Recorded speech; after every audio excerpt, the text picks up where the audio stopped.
ഉടമ്പടി ധ്യാനത്തിലേക്ക് നമ്മൾ ഭക്തിപൂർവ്വം പ്രവേശിക്കുകയാണ്. ഈശോയോട് നമുക്ക് ഹൃദയത്തിൽ നന്ദി പറയാം. ദൈവപിതാവിനാൽ ആകർഷിക്കപ്പെട്ടിട്ട് പരിശുദ്ധ ദൈവമാതാവ് ജീവനോടെ പ്രത്യക്ഷപ്പെട്ട ഈ ആലയത്തിൽ ഈ സമയം നമ്മളെ ഒരുമിച്ച് കൂട്ടിയ ദൈവപിതാവിൻ്റെ സ്നേഹത്തിന് നമുക്ക് ഹൃദയത്തിൽ നന്ദി പറയാം.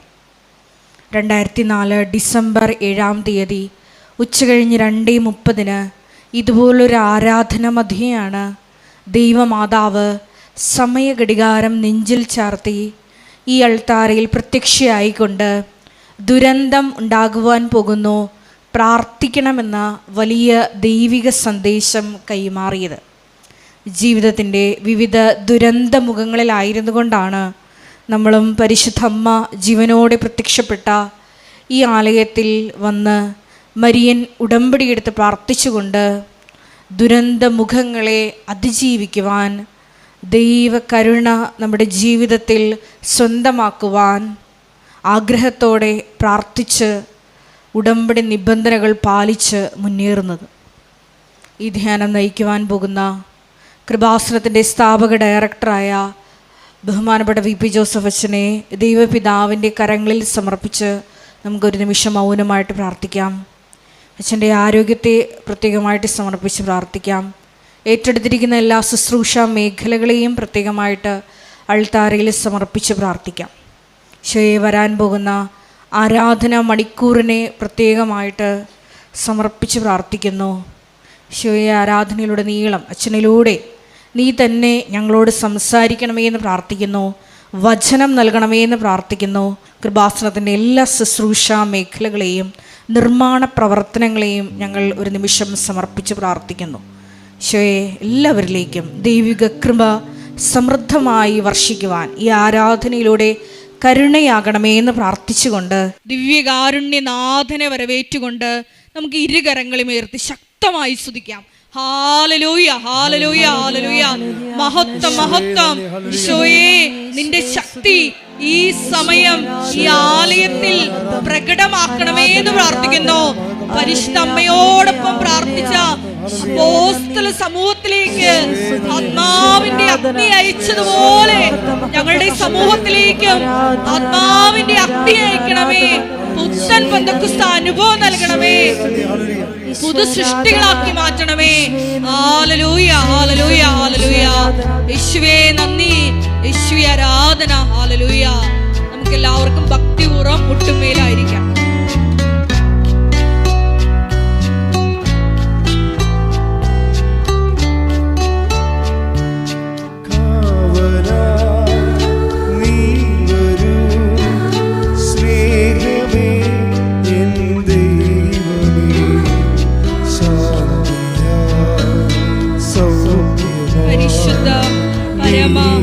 ദിവ്യകാരുണ്യത്തിന് നേരവും ആരാധനയും സ്തുതിയും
പരിശുദ്ധ പരമദിവ്യകാരുണ്യത്തിന് നീരവും ആരാധനയും സ്തുതിയും പുകഴ്ചയും ഉണ്ടായിരിക്കട്ടെ. പരിശുദ്ധ പരമദിവ്യകാരുണ്യത്തിന് നീരവും ആരാധനയും സ്തുതിയും പുകഴ്ചയും ഉണ്ടായിരിക്കട്ടെ. ഓരോ ധ്യാനവും നമ്മുടെ ദൈവാനുഭവത്തിൻ്റെ ലെവല് വർദ്ധിക്കുന്നതിന് വേണ്ടി വേണം എൻ്റെ സഹോദരങ്ങൾ ആ ധ്യാനത്തെ സമീപിക്കാൻ. ഓരോ ധ്യാനവും ഉടമ്പടി പുതിയ കാലത്തെ ഒരു ദൈവിക പ്രാർത്ഥനാ പദ്ധതിയാണ്. ഈ പുതിയ കാലത്തെ പ്രാർത്ഥനാ പദ്ധതികൾ നമ്മളെ സംബന്ധിച്ചിടത്തോളം ഇപ്പോൾ വളരെ ആഹ്ലാദവും ആത്മവിശ്വാസവും ഉണ്ട്. എന്തുകൊണ്ടാണ് ആഹ്ലാദവും ആത്മവിശ്വാസവും എന്ന് അച്ഛൻ പറയണത്? ജീവിതത്തിൻ്റെ മൽപ്പിടുത്തങ്ങളിൽ വിവിധ മേഖലയിൽ വിവിധ തരത്തിലുള്ള മൽപ്പിടുത്തങ്ങളല്ലേ നമുക്കുണ്ടാകും. അങ്ങനെ എല്ലാ തരങ്ങളിലും എല്ലാ മേഖലകളിലും ജീവിതവുമായിട്ട് ഏറ്റുമുട്ടുന്നവർക്ക്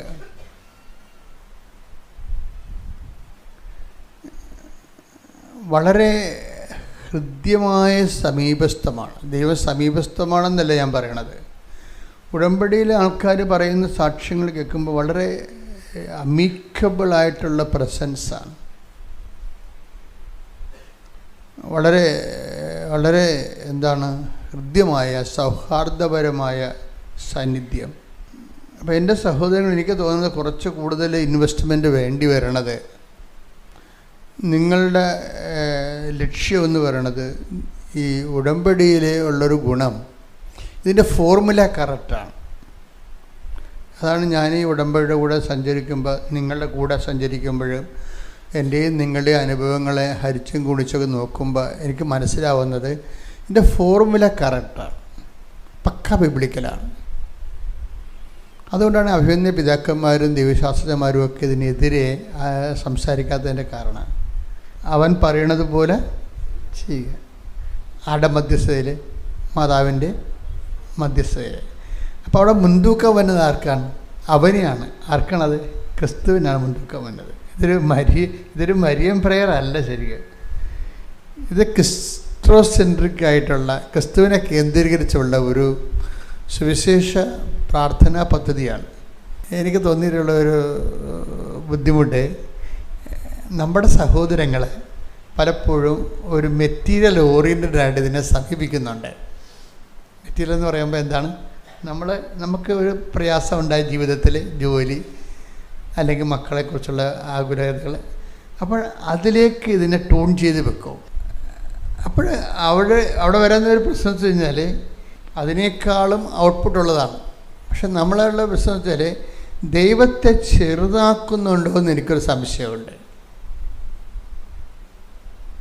നമ്മൾ ഉടമ്പടിയിലൂടെ നമ്മുടെ സമീപനം ഇത്തിരി വൈകല്യമായത് കാരണം ദൈവാനുഭവത്തെയോ ദൈവത്തെയോ ചെറുതാക്കുന്നുണ്ട്. എന്നുവെച്ചാൽ എന്താ? നമ്മൾ ലിമിറ്റ് ചെയ്യുന്ന, നമ്മളുടെ ഒരു ആവശ്യപ്രകാരം ദൈവത്തെ ഇങ്ങനെ ഒരു വരച്ച് വെക്കുന്നത് നമ്മൾ. അപ്പോൾ നമ്മൾ സാക്ഷ്യം പറയുമ്പോൾ എൻ്റെ കല്യാണം 32 വയസ്സായി, 35ആയി, ഞാൻ ഉടമ്പടി എടുത്തു, എനിക്ക് കല്യാണം പെട്ടെന്ന് നടന്നു എന്ന് നിങ്ങൾ പറയും. അപ്പോൾ അവിടെ വരുന്ന ഒരു വിഷയം എന്ന് വെച്ച് കഴിഞ്ഞാൽ ആ ഒരു വിഷയത്തിലേക്ക് നിങ്ങൾ പക്ക കോൺസെൻട്രേറ്റ് ചെയ്തിരിക്കുകയാണ്. പക്ഷെ കുറച്ചുകൂടി അത് ഒന്ന് ഷിഫ്റ്റ് ചെയ്തിട്ട് പുതിയ ദൈവാനുഭവങ്ങളിലേക്ക് വളരാൻ, എനിക്കെങ്ങനെയാണ് മനസ്സിലായത്? പുതിയ ദൈവാനുഭവങ്ങളിലേക്ക് വളരാൻ. ഇപ്പം തന്നെ മാതാവിനെ കാണുമ്പോൾ മലാഖ എന്താ പറയണത്? പുതിയ ദൈവാനുഭവങ്ങളെക്കുറിച്ചാണ് പറയണത്. Hail Mary full of grace, the Lord is with you, അല്ലേ? വചനമെടുത്തേ, ലുക്ക 1:28. ദൂതൻ അവളുടെ അടുത്ത് വന്ന് പറഞ്ഞു, ദൈവകൃപ നിറഞ്ഞവളെ, സ്വസ്തി, കർത്താവ് നിന്നോട് കൂടെ. ഓക്കെ അല്ലേ?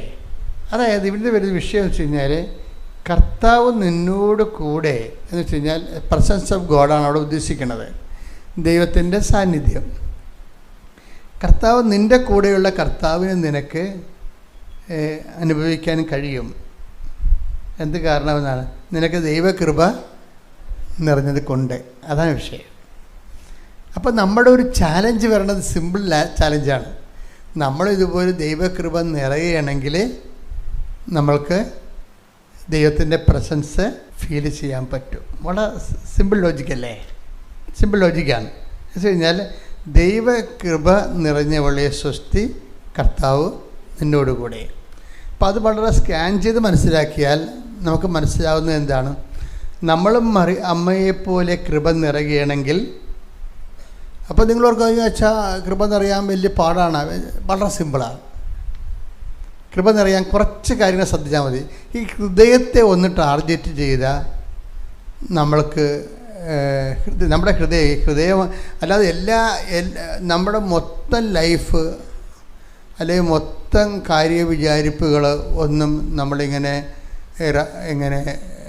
മൊത്തമായിട്ട് ഇങ്ങനെ ബൾക്കായിട്ട് ഇങ്ങനെ നമ്മൾ കോൺസെൻട്രേറ്റ് ചെയ്യേണ്ട കാര്യമില്ല. ദൈവകൃപ നിറയണമെങ്കിൽ ഒരു ഫാക്കൽറ്റി മാത്രം നമ്മൾ കോൺസെൻട്രേറ്റ് ചെയ്താൽ മതി. അതേത് ഫാക്കൽറ്റിയാണ്? ഹാർട്ടാണ്. ഹാർട്ടെന്ന് പറയുമ്പോൾ ബയോളജിക്കൽ ഹാർട്ടല്ല.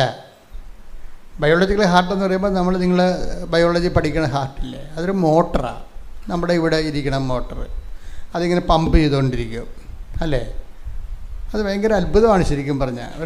അത് കറണ്ടിലാണ് എത്രയോ വോൾട്ട് കറണ്ടിലാണ് ഹൃദയം പമ്പ് ചെയ്യണത്. അപ്പോൾ ഈ പമ്പിങ് നിൽക്കുന്ന സ്ഥലത്ത് വെച്ച് ബ്ലഡ് സർക്കുലേഷൻ നിൽക്കുകയാണ്. അപ്പോൾ ബയോളജിക്കലായിട്ട് വരുമ്പോൾ അതൊരു മോട്ടറാണ്. ശരീരത്തിൻ്റെ എല്ലാ സ്ഥലങ്ങളിലേക്കും നമ്മൾ ഈ ബ്ലഡ് എത്തിക്കാൻ വേണ്ടി എത്തിക്കാൻ പറ്റാത്തപ്പോഴാണല്ലേ പ്രഷർ വരണത് അല്ലേ? ശരീരത്തിൻ്റെ എല്ലാ സ്ഥലങ്ങളിലേക്കും ബ്ലഡ് എത്തിക്കാൻ പറ്റാതെ വരുമ്പോഴാണ് ചില ആൾക്കാരുടെ കാലൊക്കെ ഇരിക്കണേണ്ടല്ലേ, കറുത്ത് ചൊറിഞ്ഞൊക്കെ ഇരിക്കും. കാര്യം അവിടെ വന്നിട്ട് തിരിച്ച് പോകണില്ല ബ്ലഡ് മേലോട്ട്. അപ്പോൾ അത് ഒരു മോട്ടോർ പമ്പിങ് ആണ് സംഭവം. അപ്പോൾ അതുകൊണ്ട് വൈദ്യശാസ്ത്രത്തിന് അതിൻ്റെ കുറേ പ്രൊസീജിയേഴ്സ് ഉണ്ട്. ബൈബിള് ഇങ്ങനൊരു മോട്ടറായിട്ടുള്ള ഹൃദയത്തെ അല്ല ഉദ്ദേശിക്കുന്നത്. ബൈബിൾ ഉദ്ദേശിക്കുന്നത് ഒരു ഇമോഷണലായിട്ടും അതുപോലെ തന്നെ ഭക്തിപരമായിട്ടും ദൈവത്തിൻ്റെ സ്നേഹപരമായിട്ടും തിന്മയുടെ ഇരിപ്പിടമായിട്ടും ഇങ്ങനെ രണ്ടുമുണ്ട്. ജെറമിയ 17:9 ഹൃദയം മറ്റെന്തിനേക്കാളും കാപട്യമുള്ളതാണ്, ശോചനീയമാം വിധം ദുഷിച്ചതുമാണ്. ഹൃദയത്തിൻ്റെ ഒരു പ്രശ്നം വെച്ച് കഴിഞ്ഞാൽ ഹൃദയത്തിന് ഈ ബ്ലാക്ക് ആൻഡ് വൈറ്റ് ഉണ്ട്. നമ്മൾ നല്ല സ്പിരിച്വൽ എൻജിനീയറിങ് വരുമ്പോൾ, ആധ്യാത്മികമായ ഒരു എൻജിനീയറിങ് വരുമ്പോൾ നമ്മൾ നോക്കുന്നത് ഹൃദയത്തിൻ്റെ ഈ വൈറ്റ്നെസ് കൂട്ടിയെടുക്കാനാണ് നമ്മൾ നോക്കുന്നത്. ഞാൻ നിങ്ങളെയൊക്കെ ട്രെയിൻ ചെയ്യുന്നത് അങ്ങനെയാണ് പലപ്പോഴും. അതായത് നിങ്ങൾ കാത്തലിക്സ് കുമ്പസാരിക്കുമല്ലോ. അപ്പോൾ കുമ്പസാരിക്കുമ്പോൾ ഞാനും കുമ്പസാര ഗുരുവാണ്. അപ്പോൾ ഞാൻ കുമ്പസാരിപ്പിക്കുമ്പോൾ ആൾക്കാരെ ഇങ്ങനെ പാപങ്ങളെക്കുറിച്ച് പറയും. അപ്പോൾ ഞാൻ എന്ത് ചെയ്യണത്, ഇതിൻ്റെ സോഴ്സ് എവിടെയാണ് നോക്കും. ആദ്യം സോഴ്സ് ബ്ലോക്ക് ചെയ്യാൻ പറ്റുമോ എന്ന് നോക്കും. കാരണം ഹൃദയം എല്ലാത്തിനേക്കാളും കൗടില്യമുള്ളതാണ്. അപ്പോൾ സോഴ്സ് അതാണ് അതിൻ്റെ ഇരുന്നത്. അപ്പോൾ ഞാനെപ്പോഴും ചെയ്യണമെന്ന് വെച്ച് കഴിഞ്ഞാൽ ഇവർ കമ്മിറ്റഡ് ആയിട്ടുള്ള കാര്യങ്ങളല്ല പറയണത്. അപ്പം ഞാനതിനെ അഡ്രസ്സ് ചെയ്യത്തില്ല. പലപ്പോഴും പാപത്തിനെ ഡയറക്റ്റ് അഡ്രസ്സ് ചെയ്യത്തില്ല. അതിൻ്റെ കാരണം വെച്ചാൽ പനിയെന്ന് പറഞ്ഞത് എന്താ ഒരു രോഗമല്ലല്ലോ അല്ലേ? പനിയെന്ന് പറഞ്ഞ ഒരു രോഗമല്ലേ, ഏതോ രോഗത്തിൻ്റെ ഒരു കാരണമാണ്.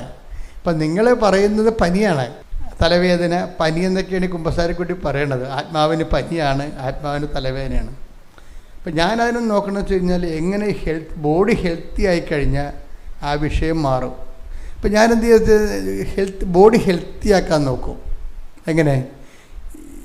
നീ ഈ ആഴ്ചയിൽ ചെയ്തിട്ടുള്ള നന്മ പ്രവർത്തികളൊക്കെ പറയും. ഒത്തിരി ഉണ്ട്, നമ്മൾ അഡ്രസ്സ് ചെയ്യാതെ വിട്ടുകാരണം ഒഴുകിപ്പോണതാ. നീ ആഴ്ചയിൽ ചെയ്തിട്ടുള്ള നന്മ പ്രവർത്തികളെല്ലാം പറയും. വീട്ടുകാർക്ക് ചെയ്താലും കുഴപ്പമില്ല, ഇനി പക്ഷികൾക്ക് ചെയ്താലും കുഴപ്പമില്ല, മൃഗങ്ങൾക്ക് ചെയ്താലും നമ്മുടെ സസ്യങ്ങൾക്ക് ഇതെല്ലാം കൂടി നമ്മൾ ഒരുമിച്ചാണല്ലോ ജീവിക്കുന്നത്. അപ്പോൾ എപ്പോഴും നമ്മൾ ആ ഒരു ബോധം ഉണ്ടാക്കണം. ദൈവം സൃഷ്ടിച്ചപ്പോൾ ആദ്യം ഇവരെല്ലാം സൃഷ്ടിച്ച് കഴിഞ്ഞിട്ടാണ് നമ്മളെ സൃഷ്ടിച്ചിരിക്കുന്നത്. നമുക്ക് വേണ്ടിയാണെന്ന് പറഞ്ഞിട്ട് അങ്ങനെ അമിതമായ ചൂഷണമൊന്നും നടക്കത്തില്ല. നമുക്ക് സർവ് ചെയ്യാൻ പറ്റത്തില്ല, കാരണം റെസിപ്പിനെ സർവ് ചെയ്യാൻ പറ്റത്തില്ല. എവിടെയോ ഒരു മിസ്റ്റേക്ക് ഉള്ളതുകൊണ്ടല്ലേ ഇപ്പോൾ സ്പെയിനിലും അയർലൻഡിലുമൊക്കെ ആൾക്കാർ ആകാശത്തേക്ക് മഴ പെയ്യിക്കണം. ചൂട് 50 അവിടെ. നമുക്ക് ചിന്തിക്കാൻ പറ്റില്ല. നമുക്ക് 50 ആയിട്ടില്ല. ഇപ്പോഴും നമുക്ക് 50 ആയിട്ടില്ല. നമുക്ക് 32, 33 അങ്ങ് നിൽക്കുകയല്ലേ. അപ്പം നമ്മൾ പണ്ട് മഞ്ഞ് ഉരുകി നിന്ന സ്ഥലത്ത് ഇപ്പം ചൂട് കൊണ്ട് അവിടെയുള്ള ആൾക്കാർക്ക് സർവ് ചെയ്യാൻ പാടാ. എ സി ഒന്നുമില്ല. എ സി കിട്ടാനില്ലെന്നാണ് പറഞ്ഞത്. ജർമ്മനിയിലൊക്കെ എ സി ഫാനൊന്നും അവർ ഉപയോഗിക്കാറില്ലായിരുന്നു. എ സിയും ഫാനും ഒന്നും ഉപയോഗിക്കത്തില്ല ജർമ്മൻ. അതുള്ള ആ സ്കാൻഡിനേവിയൻ രാജ്യങ്ങളൊക്കെ ഒന്നും എ സി ആവശ്യമില്ല. അവർക്ക് ഫാൻ ആവശ്യമില്ല, ഫാനിൻ്റെ കമ്പനിയില്ല, എ സി ആവശ്യമില്ല. പക്ഷെ ചൂട് വന്നപ്പോൾ കമ്പനിയൊന്നും ഇല്ലല്ലോ. ഇവർ എ സിക്ക് ഓട്ടമാണ്, ഫാന് വേണ്ടി ഓട്ടമാണ്. എന്നിട്ട് പറയണത് ഇപ്പം മാൾട്ടയിലെ സഹോദരൻ കഴിഞ്ഞ ദിവസം സംസാരിച്ച് പറഞ്ഞത് മാൾട്ടയിൽ ഒരു ഈ ടേബിൾ ഫാന് വേണ്ടി പിടിച്ചു പറയുക. അപ്പോൾ ഇതൊക്കെ ഒരിക്കലും കേൾക്കാത്ത കാര്യങ്ങളാണ്. ക്ലൈമറ്റിന് ശരിക്കും ചേഞ്ച് വന്നിട്ടുണ്ട്.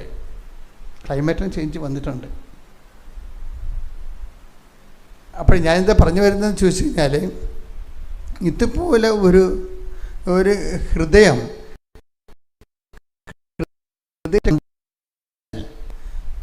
നമ്മൾക്ക് നിലവാരമുള്ള ദൈവാനുഭവത്തിലേക്ക് വരാൻ പറ്റും. അപ്പം ഞാൻ ചോദിക്കുന്ന ആൾക്കാരോട് ചോദിക്കും, നീ ഈ ആഴ്ചയിൽ എന്തെല്ലാം നന്മകളാണ് ചെയ്തതെന്ന് പറയും. നമ്മളെ അതായത് നന്മകൾ അപ്പോൾ അവർ ഒത്തിരി കാര്യങ്ങൾ ചെയ്ത് കാണും. മാളവിക പത്തനംതിട്ട അവരുടെ പേര്. അവരുടെ ഹസ്ബൻഡ് പേര് പ്രശാന്ത് എന്നാണ്. അപ്പോൾ ഇതൊരു കേസ് സ്റ്റഡിയാണ്. അപ്പോൾ മാളവിക ഉടമ്പടിക്ക് ശേഷവും ഉടമ്പടിക്ക് മുമ്പുമുള്ള അവരുടെ ജീവിതം പറയുന്നുണ്ട്. അത് കേൾക്കാൻ രസമാണ്.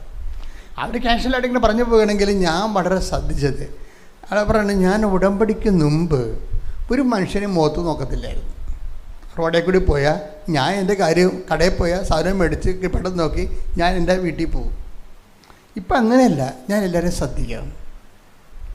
ഒരാളിൻ്റെ ചേഞ്ചിങ് വേണ്ട. ഇപ്പം ഞാൻ എല്ലാവരെയും ശ്രദ്ധിക്കാം. എന്തിനാണ് ശ്രദ്ധിക്കണത്? എന്നിട്ട് അവർക്ക് ഈശോനെ കൊണ്ട് എന്തെങ്കിലും പ്രയോജനം ഉണ്ടാകുന്ന നോക്കും. ത്രൂ മീ എന്നെക്കൊണ്ട് അവർക്ക് ഈശോയ്ക്ക് എന്തെങ്കിലും പ്രയോജനം ഉണ്ടാകാൻ ഞാൻ നോക്കും. ഞാൻ എന്തെങ്കിലും ഒരു അവശത കണ്ടാൽ ഞാൻ അവരോട് ചെന്ന് ചോദിക്കും, എന്താണ് വിഷയം, എന്താണ് വിഷമിച്ചിരിക്കണത് എന്നൊക്കെ അപ്പോൾ ഒരാളിങ്ങനെ ചേഞ്ച് ചെയ്യണ കണ്ടില്ലേ? ഇതാണ് ഞാൻ പറഞ്ഞത്. ഇതിൻ്റെ വൈറ്റ്നെസ് ഇങ്ങനെ കൂട്ടിക്കൊണ്ട് വരണം. ശരിക്കും ഉടമ്പടി അതാണ് ചെയ്യേണ്ടത്. ഉടമ്പടി വളരെ നല്ല പക്ക ട്രീറ്റ്മെൻറ്റാണ്. ഈ മനുഷ്യന്മാരുടെ ഉള്ളിൽ വൈറ്റും ഉണ്ട് ബ്ലാക്കും ഉണ്ട്. ഇപ്പോൾ ബ്ലാക്ക് ഉണ്ടെന്ന് പറഞ്ഞല്ലേ, ജെറമിയ 17:9 പറഞ്ഞില്ലേ, എന്താണ്? ഹൃദയം എല്ലാത്തിനേക്കാൾ കൗടില്യമാണ് എന്ന് പറഞ്ഞ് നമ്മൾ ഹൃദയം കൗടില്യമാണ്, നമ്മുടെ ഫെയ്റ്റാണ്, വിദ്യയാണെന്ന് പറഞ്ഞിരിക്കേണ്ട കാര്യമില്ല. നമുക്ക് ഈ ബ്ലാക്ക് കുറക്കാൻ പറ്റും. കുറക്കാൻ പറ്റുന്നത് എങ്ങനെയാണ്? ഈ മാളവിക ചെയ്തിരിക്കുന്ന പരിപാടി കണ്ടില്ല? നിങ്ങളൊന്ന് നോക്കിയേ. നമ്മളെല്ലാവരും തന്നെ എത്രയോ വർഷങ്ങളാണ് ക്രിസ്ത്യനാണ്. അവർ കഴിഞ്ഞ ആഴ്ച ഉടമ്പടി എടുത്തേ ഉള്ളൂ. ആ ഉടമ്പടി എടുത്ത ശേഷം എത്ര പെട്ടെന്നാണ് ഇവർ മൊത്തം ചേഞ്ചാകണത്. ചേഞ്ചാകണമെന്നതിൻ്റെ കാരണം വെച്ച് കഴിഞ്ഞാൽ നമ്മൾ ഒരു വിഷയം, ഉടമ്പടിയുടെ വിഷയം, ഞാനിങ്ങനെ ഈ വചന പ്രഘോഷകരെ പോലെ ഇങ്ങനെ ഭയങ്കരമായിട്ട് അലറിക്കോയി പ്രസംഗിക്കാത്തതിൻ്റെ കാരണം ഇത് പ്രഘോഷണ ധ്യാനമല്ല, ഇത് പ്രബോധന ധ്യാനമാണ്. ധ്യാനം പലതരത്തിലുണ്ട്. ഇപ്പം കൺവെൻഷനിലൊക്കെ കാണുന്നത് എന്താണ്? പ്രഘോഷണ ധ്യാനങ്ങളാണ്. അത് ചെറിയ പ്രിലിമിനറീസിന് കൊടുക്കേണ്ട ധ്യാനങ്ങളാണ്. നമുക്കങ്ങനെയല്ല. നമ്മൾ അറിഞ്ഞവരെ ആഴപ്പെടുത്തുക എന്നുള്ളതാണത്. അറിയാത്തവരെ അറിയിക്കുന്നതിനാണ് ഈ പ്രഘോഷണ ധ്യാനം. അറിഞ്ഞവരെ ആഴപ്പെടുത്തുന്നതിന് എന്താ വേണ്ടത്? പ്രബോധന ധ്യാനമാണ് വേണ്ടത്. അപ്പം ഞാൻ ആ പ്രബോധന ധ്യാനത്തിൻ്റെ പ്രത്യേകത എന്താണ്? അതിങ്ങനെ ഓരോ സബ്ജക്റ്റ് വൈസ് അത് എന്താണ്, എങ്ങനെയാണ്, എന്താണ് ചെയ്യേണ്ടത്, ഇങ്ങനെ അതിൻ്റെ ഒരു നോഹൗ ജ്ഞാനസൂത്രം, അതിൻ്റെ ഒരു എൻജിനീയറിങ് പറഞ്ഞു കൊടുക്കും. അപ്പോൾ പറഞ്ഞു കൊടുക്കുമ്പോൾ നമ്മൾ കുറച്ച് മോഡൽസിന് എടുക്കും. ഇപ്പോൾ മാളവിക ഒരു മോഡലാണ്. മാളവിക എന്തുകൊണ്ടാണ് മോഡലാണെന്ന് വെച്ച് കഴിഞ്ഞാൽ അവരൊരു ഫ്രഷ് ഹാൻഡാണ്. അതാണ് വിഷയം. ക്രിസ്ത്യാനിറ്റിയിലെ അവരൊരു ഫ്രഷ് ഹാൻഡാണ്. അവർ ഫ്രഷ് ഹാൻഡായിട്ട് അപ്പോൾ നമ്മൾ ചിന്തിക്കേണ്ടത്, ബൈബിൾ ഇവർ സ്വീകരിച്ച് കഴിഞ്ഞപ്പോൾ അവരെ ജ്ഞാനസ്ഥാനപ്പെടുത്തുകയൊന്നുമില്ല, മതം മാറ്റുകയൊന്നുമില്ല. നമ്മളെ ഉദ്ദേശം എന്താണ്? ക്രിസ്തുവിനെ വ്യക്തികളെ സ്വീകരിക്കണം. അതാണ് വിഷയം. അതാണ് ക്രിസ്തുവിനെ വ്യക്തികളെ സ്വീകരിക്കണം. അതിന് എന്ത് കാഷ്വാലിറ്റി വന്നാലും ഞാൻ അതിനെ ഫേസ് ചെയ്യും. കാര്യം നിലപാടിൻ്റെ പ്രശ്നമാണ്. അതായത് ക്രിസ്തുവിനെ എല്ലാ വ്യക്തികളും സ്വീകരിക്കണം. അതെന്താ കാര്യം? അത് ആദ്യം മുതലേ ഉള്ള ദൈവത്തിൻ്റെ നിലപാട് എല്ലാ മനുഷ്യരും രക്ഷപ്പെടണമെന്നും സത്യമാർഗം സ്വീകരിക്കണമെന്ന്. Take the word of God. ശ്രുതിക്കട്ടെ ഹല്ലേലൂയ, ഹല്ലേലൂയ, ഹല്ലേലൂയ, ഹല്ലേലൂയ. യേശുവേ നന്ദി, ഹല്ലേലൂയ, ഹല്ലേലൂയ, ഹല്ലേലൂയ. യേശുവേ ആരാധന, ആരാധന, ആരാധന. യേശുവേ നന്ദി, മഹത്വം, ഹല്ലേലൂയ, ഹല്ലേലൂയ. 1 തിമോത്തിയോസ് 2:4. അതായത് ഈ വചനം ശ്രദ്ധിക്കണം. അതായത് 1 തിമോത്തിയോസ് 2:4. എല്ലാവരും രക്ഷിക്കപ്പെടണമെന്നും ഒന്ന് പറഞ്ഞ് എല്ലാവരും രക്ഷിക്കപ്പെടണമെന്നും സത്യം അറിയണമെന്നുമാണ് അവിടുന്ന് ആഗ്രഹിക്കുന്നത്. അപ്പം എന്താ സത്യം അറിയണം എന്ന് പറയുമ്പോൾ ആരെ? സത്യം എന്ന് പറയുന്നത് ഐ ആം ദ ട്രൂത്ത് അല്ലേ? ഈശോയാണ്. ലോകത്ത് അങ്ങനെ ആരും പറഞ്ഞിട്ടില്ല. ഇപ്പം എന്താ? Take the word of God. I am the truth. ശ്രുതിക്കട്ടെ ഹല്ലേലൂയ, ഹല്ലേലൂയ, ഹല്ലേലൂയ, ഹല്ലേലൂയ, ഹല്ലേലൂയ, ഹല്ലേലൂയ, ഹല്ലേലൂയ. യേശുവേ ആരാധന, ആരാധന, ആരാധന. സ്വരത്തിൽ സന്തോഷത്തോടെ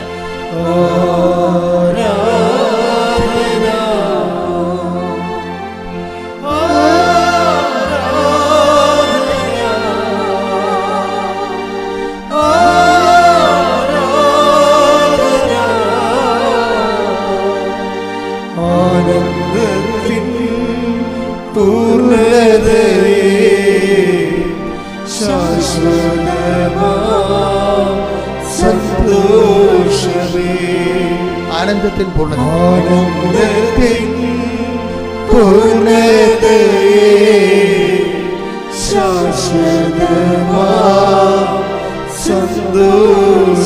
ആരാധന.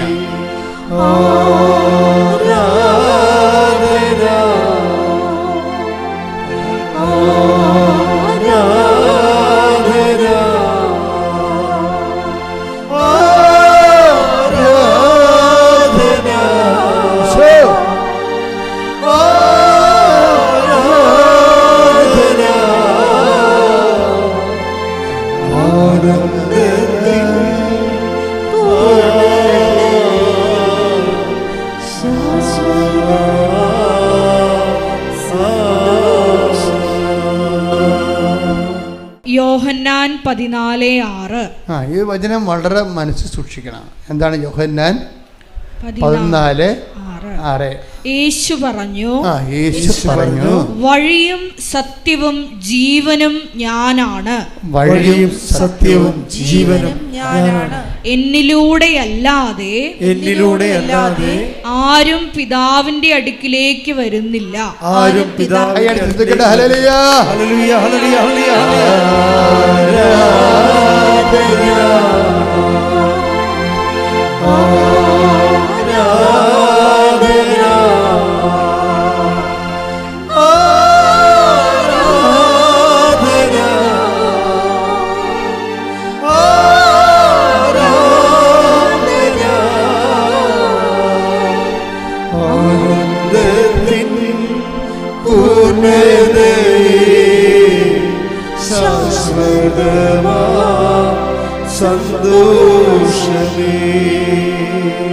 പരിശുദ്ധ പരമദിവ്യകാരുണ്യത്തിന് നേരവും ആരാധനയും സ്തുതിയും പുകഴ്ചയും ഉണ്ടായിരിക്കട്ടെ. എൻ്റെ മക്കളെ, രാവിലെ കർത്താവിൻ്റെ ദിവസം രാവിലെ വന്നിരുന്ന് വചനം കേൾക്കാനും ദിവ്യകുർബാനയുടെ ആരാധനയ്ക്കൊക്കെ പങ്കെടുക്കാനും ദൈവം നിങ്ങളെ എന്തുമാത്രം സ്നേഹിക്കുന്നുണ്ടെന്ന് നിങ്ങൾ തിരിച്ചറിയണം.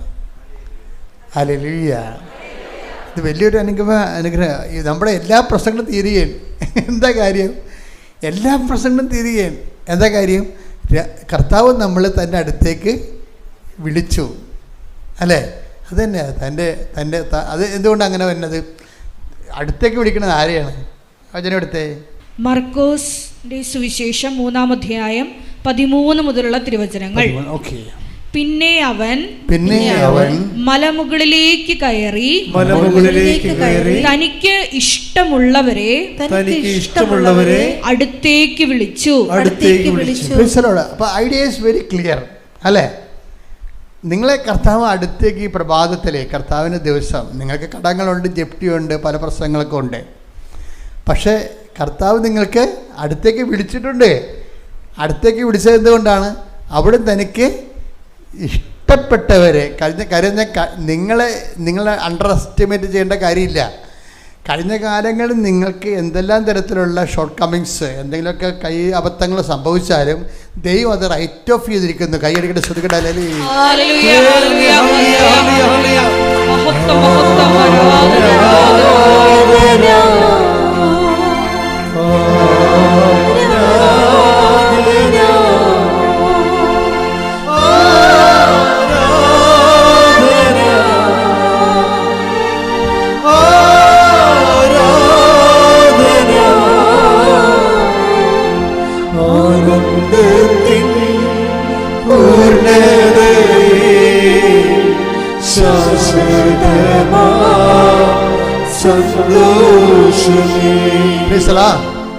അപ്പോൾ കഴിഞ്ഞ കാലങ്ങളിൽ എന്തെങ്കിലും ഷോർട്ട് കമ്മിങ്സ്, എന്തെങ്കിലും കൈബദ്ധങ്ങൾ, പാപകരമായ സാഹചര്യം ഉണ്ടെങ്കിൽ നിങ്ങൾ ഓർക്കുക. എന്താ കാര്യം? ഡിവേർഡ് ഓഫ് ദാറ്റ് ഫാക്ട്, ആ വിഷയത്തിനേക്കാൾ ഉപരി ദൈവം നിങ്ങളെ ഇഷ്ടപ്പെടുന്നു. അതുകൊണ്ടാണ് നിങ്ങളെ അടുത്തേക്ക് വിളിച്ചിരിക്കുന്നത്. അടുത്തേക്ക് വിളിച്ചതിന് അർത്ഥം എന്താണ്? കഴിഞ്ഞ കാല പാപങ്ങളെ ദൈവം റൈറ്റ് ഓഫ് ചെയ്തു എന്നതിന് അർത്ഥം എന്താണ്? എഴുതി തള്ളിയെന്ന്. കൈയടിച്ച് ശ്രദ്ധിക്കട്ടെ. ഹല്ലേലൂയ.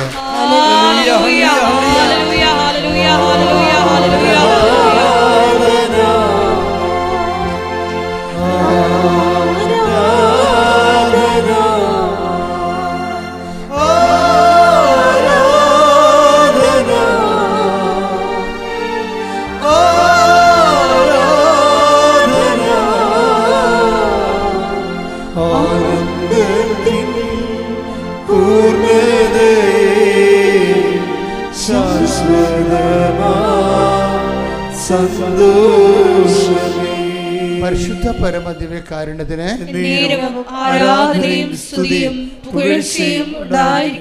കർത്താവിനെ ആരാധിക്കാനും കർത്താവിൻ്റെ വചനങ്ങൾ കേൾക്കാനും അതിരാവിലെ, നിങ്ങൾ തന്നെ വെളുപ്പിന് 3 മണിക്ക് എഴുന്നേറ്റ് പോകുന്നവരുണ്ട് വീട്ടിൽ നിന്ന്, അല്ലേ? അതിരാവിലെ വെളുപ്പിന് എഴുന്നേറ്റ് പോരുകയാണ്.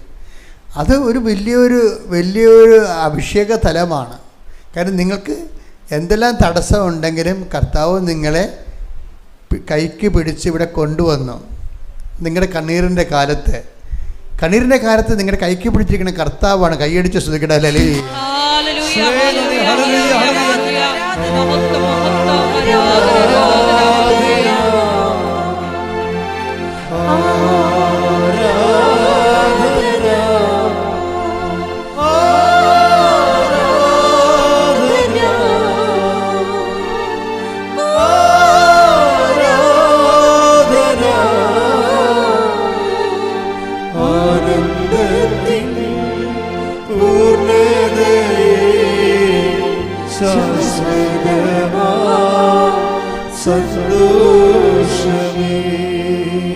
ഇനി നമ്മൾ ചെയ്യേണ്ട കാര്യം എന്ന് വെച്ച് കഴിഞ്ഞാൽ, നമ്മൾ പ്രാർത്ഥിക്കേണ്ടത് എന്താണെന്ന് വെച്ചാൽ,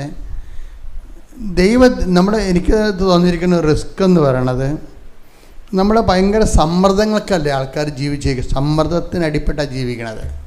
പലതരത്തിലുള്ള സമ്മർദ്ദങ്ങളാണിത്. അപ്പോൾ സമ്മർദ്ദത്തിന് അടിപ്പെട്ട് ജീവിപ്പോൾ കഴിഞ്ഞ ദിവസം കൊണ്ട് ഒരു സാക്ഷ്യം പറഞ്ഞത്, അങ്ങയുടെ പേര് ജോസഫ് ജോൺ എന്തുവാണ്. അദ്ദേഹത്തിൻ്റെ ഒരു പ്രോബ്ലം എന്ന് വെച്ച് കഴിഞ്ഞാൽ, അദ്ദേഹം ഒരു ജോലി രാജിവെക്കേണ്ടി വന്നതിൻ്റെ കാരണം ഞായറാഴ്ച അവിടെ ജോലിക്ക് പോകണമെന്ന് സമ്മർദ്ദമുള്ളത് കൊണ്ടാണ്. ഞായറാഴ്ച അവിടെ ജോലിക്ക് പോകണമെന്ന് സമ്മർദ്ദമുള്ളതുകൊണ്ടാണ്. അപ്പം അദ്ദേഹം 1-2 പ്രാവശ്യം ഞായറാഴ്ച ജോലി ചെയ്തപ്പോൾ തന്നെ അയാളുടെ മനസ്സ് പറയുന്നുണ്ട്, നീ ഇവിടെ അല്ല ജോലി ചെയ്യേണ്ടത്. കാര്യം നമ്മളീ വിഷയം എന്ന് വെച്ചാൽ നമ്മളതിനെക്കുറിച്ച് സീരിയസ് ആയിട്ട് എടുക്കാത്തത് കൊണ്ടാണ്. കർത്താവ് ദൈവത്തിൻ്റെ ദിവസം പരിശുദ്ധമായി ആചരിക്കണമെന്ന് പറഞ്ഞിട്ട് അപ്പം ചിലയിടത്ത് പരിശുദ്ധമായി നമുക്ക് ആചരിക്കാൻ പറ്റണില്ലല്ലോ ചില ആൾക്കാർക്ക്, ഇല്ലേ? കാര്യം നമ്മൾ പല ആൾക്കാരുമാണ് നമുക്ക് തൊഴിൽ തന്നിരിക്കുന്ന തൊഴിൽദാതാക്കന്മാർക്ക് വിശ്വാസം ഉണ്ടാകത്തില്ല. നമുക്ക് തൊഴിൽ തന്നിരിക്കുന്ന തൊഴിൽദാതാക്കന്മാർക്ക് വിശ്വാസം ഉണ്ടാകത്തില്ല. അവർക്ക് ക്രിസ്തുവിനെ അറിയണമെന്ന് നിർബന്ധമില്ല. അപ്പോൾ സ്വാഭാവികമായിട്ട് നമ്മളവിടെ ജോലി ചെയ്യാൻ ബാധ്യസ്ഥമായിട്ട് തീരുകയാണ്.